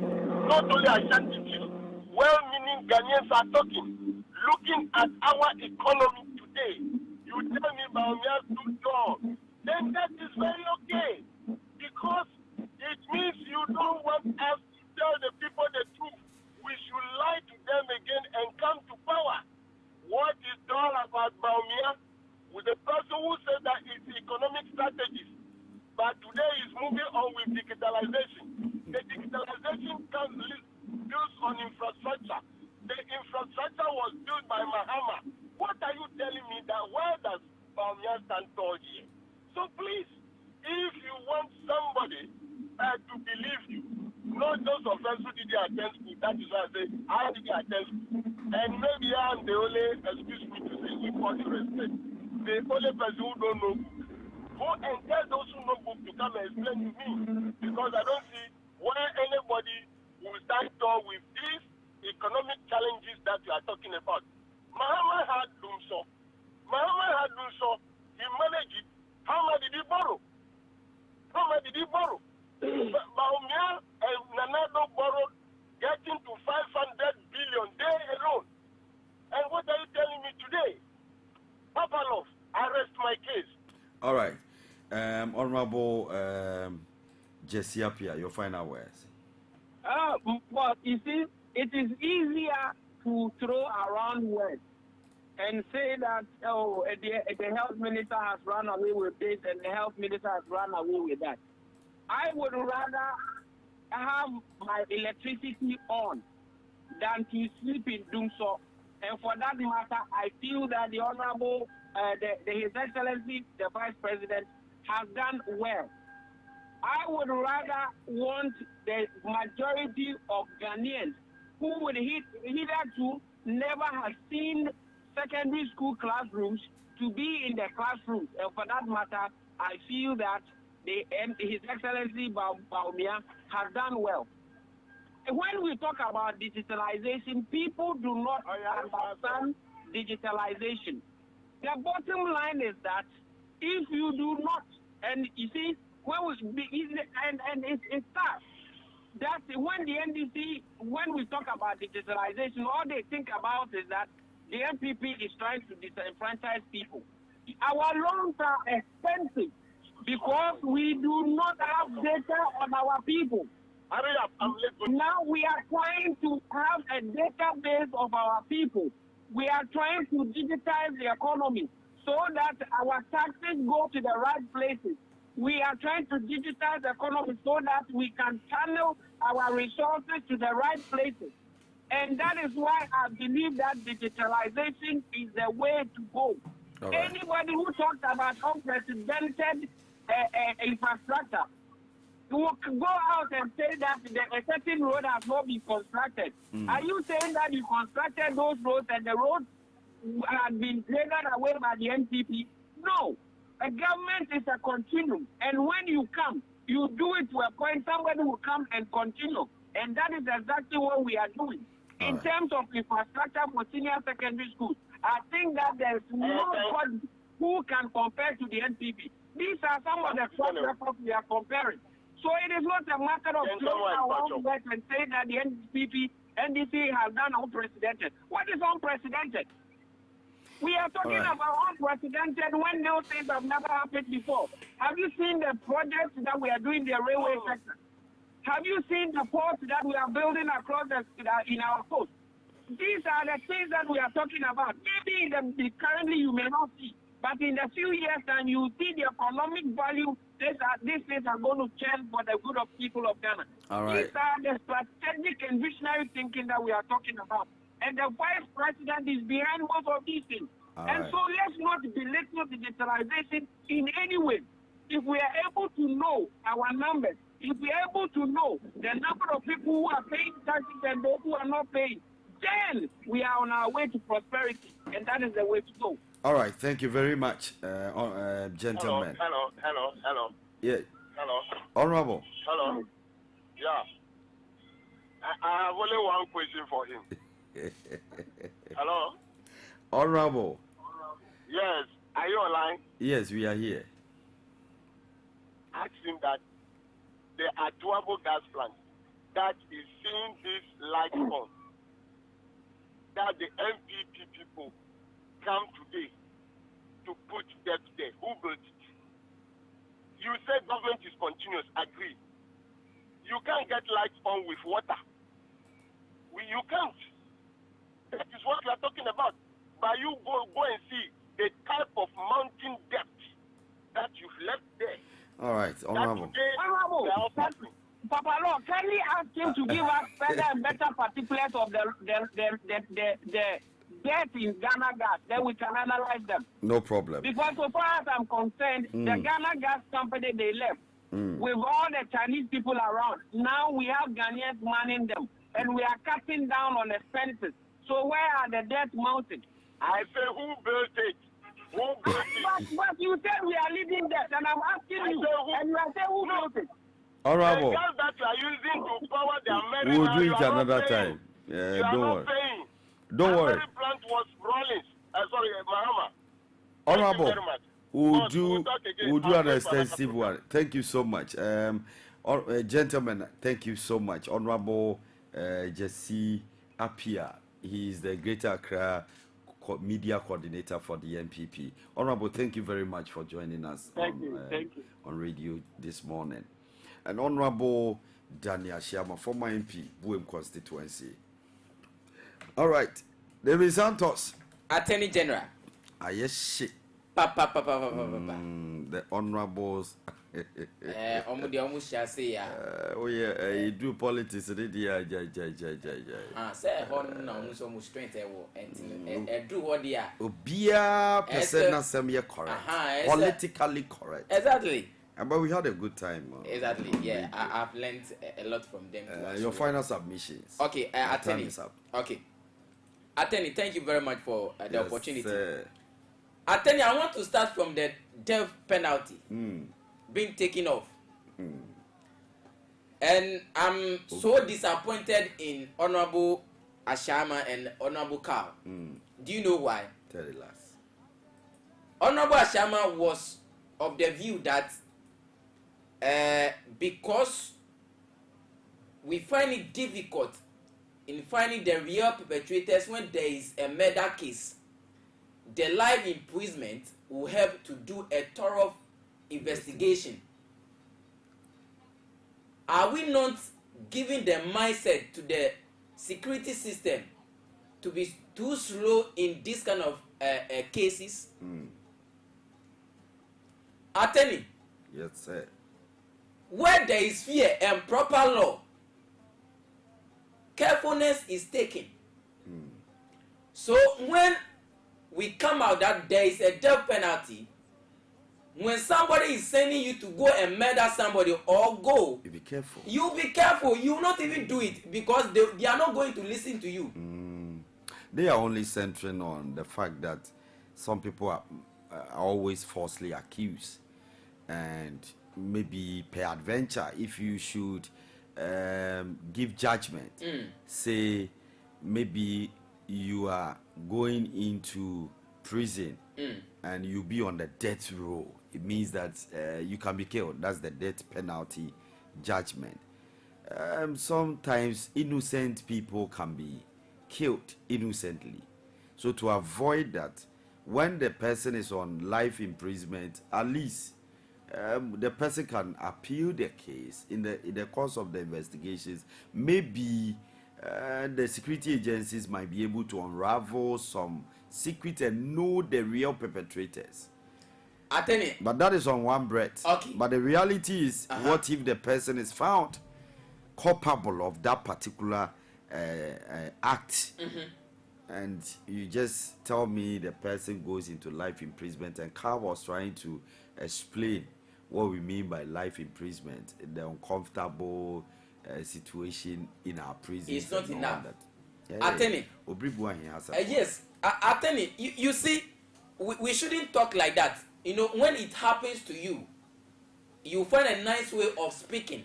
Attorney, like the murder of Majwa. We know the person who killed the lady. In fact, in his first submission in court, he said yes, he killed the lady. So what? The next time he says he's not guilty. He pleaded not guilty. You see, the lawyers have come in. You see, coaching. First one, he said they do that to, so to speak, if you are going into life imprisonment, at least they can say, based on this, we'll give you 15 years or 20 years. It can be reduced. That's a trick in court. Attorney, if you kill, they should kill you. If you go and pour acid on somebody, you should also be stripped naked, pour acid on you. What do you mean by this? Attorney, this one is simple. So the Mosaic law, eye for an eye. That is it. All right. So what again do you want to talk about? But before we go, you see, our time is up. We have 2 minutes. So John Mahama is saying the truth. But let me tell you, John Mahama is something. The former president, even though Bawumia's face was not on the ballot paper at that time, presidential ballot paper at that time, he was the man burying him with words. Do you remember? Incompetent. It was who? It was Dr. Bawumia. You can't whitewash that. Yes, I know. The NDC don't have economic management team. They couldn't whitewash. Incompetent tag. Incompetent until date. Yes. In as much as they talk about Bawulaya, the MPP also goes on Google and when you type in competent, Mahama pops up. So he was the main man. He was the one who said the NDC don't have economic management team. And he started mentioning there's 40 economic management team. And he was mentioning the people.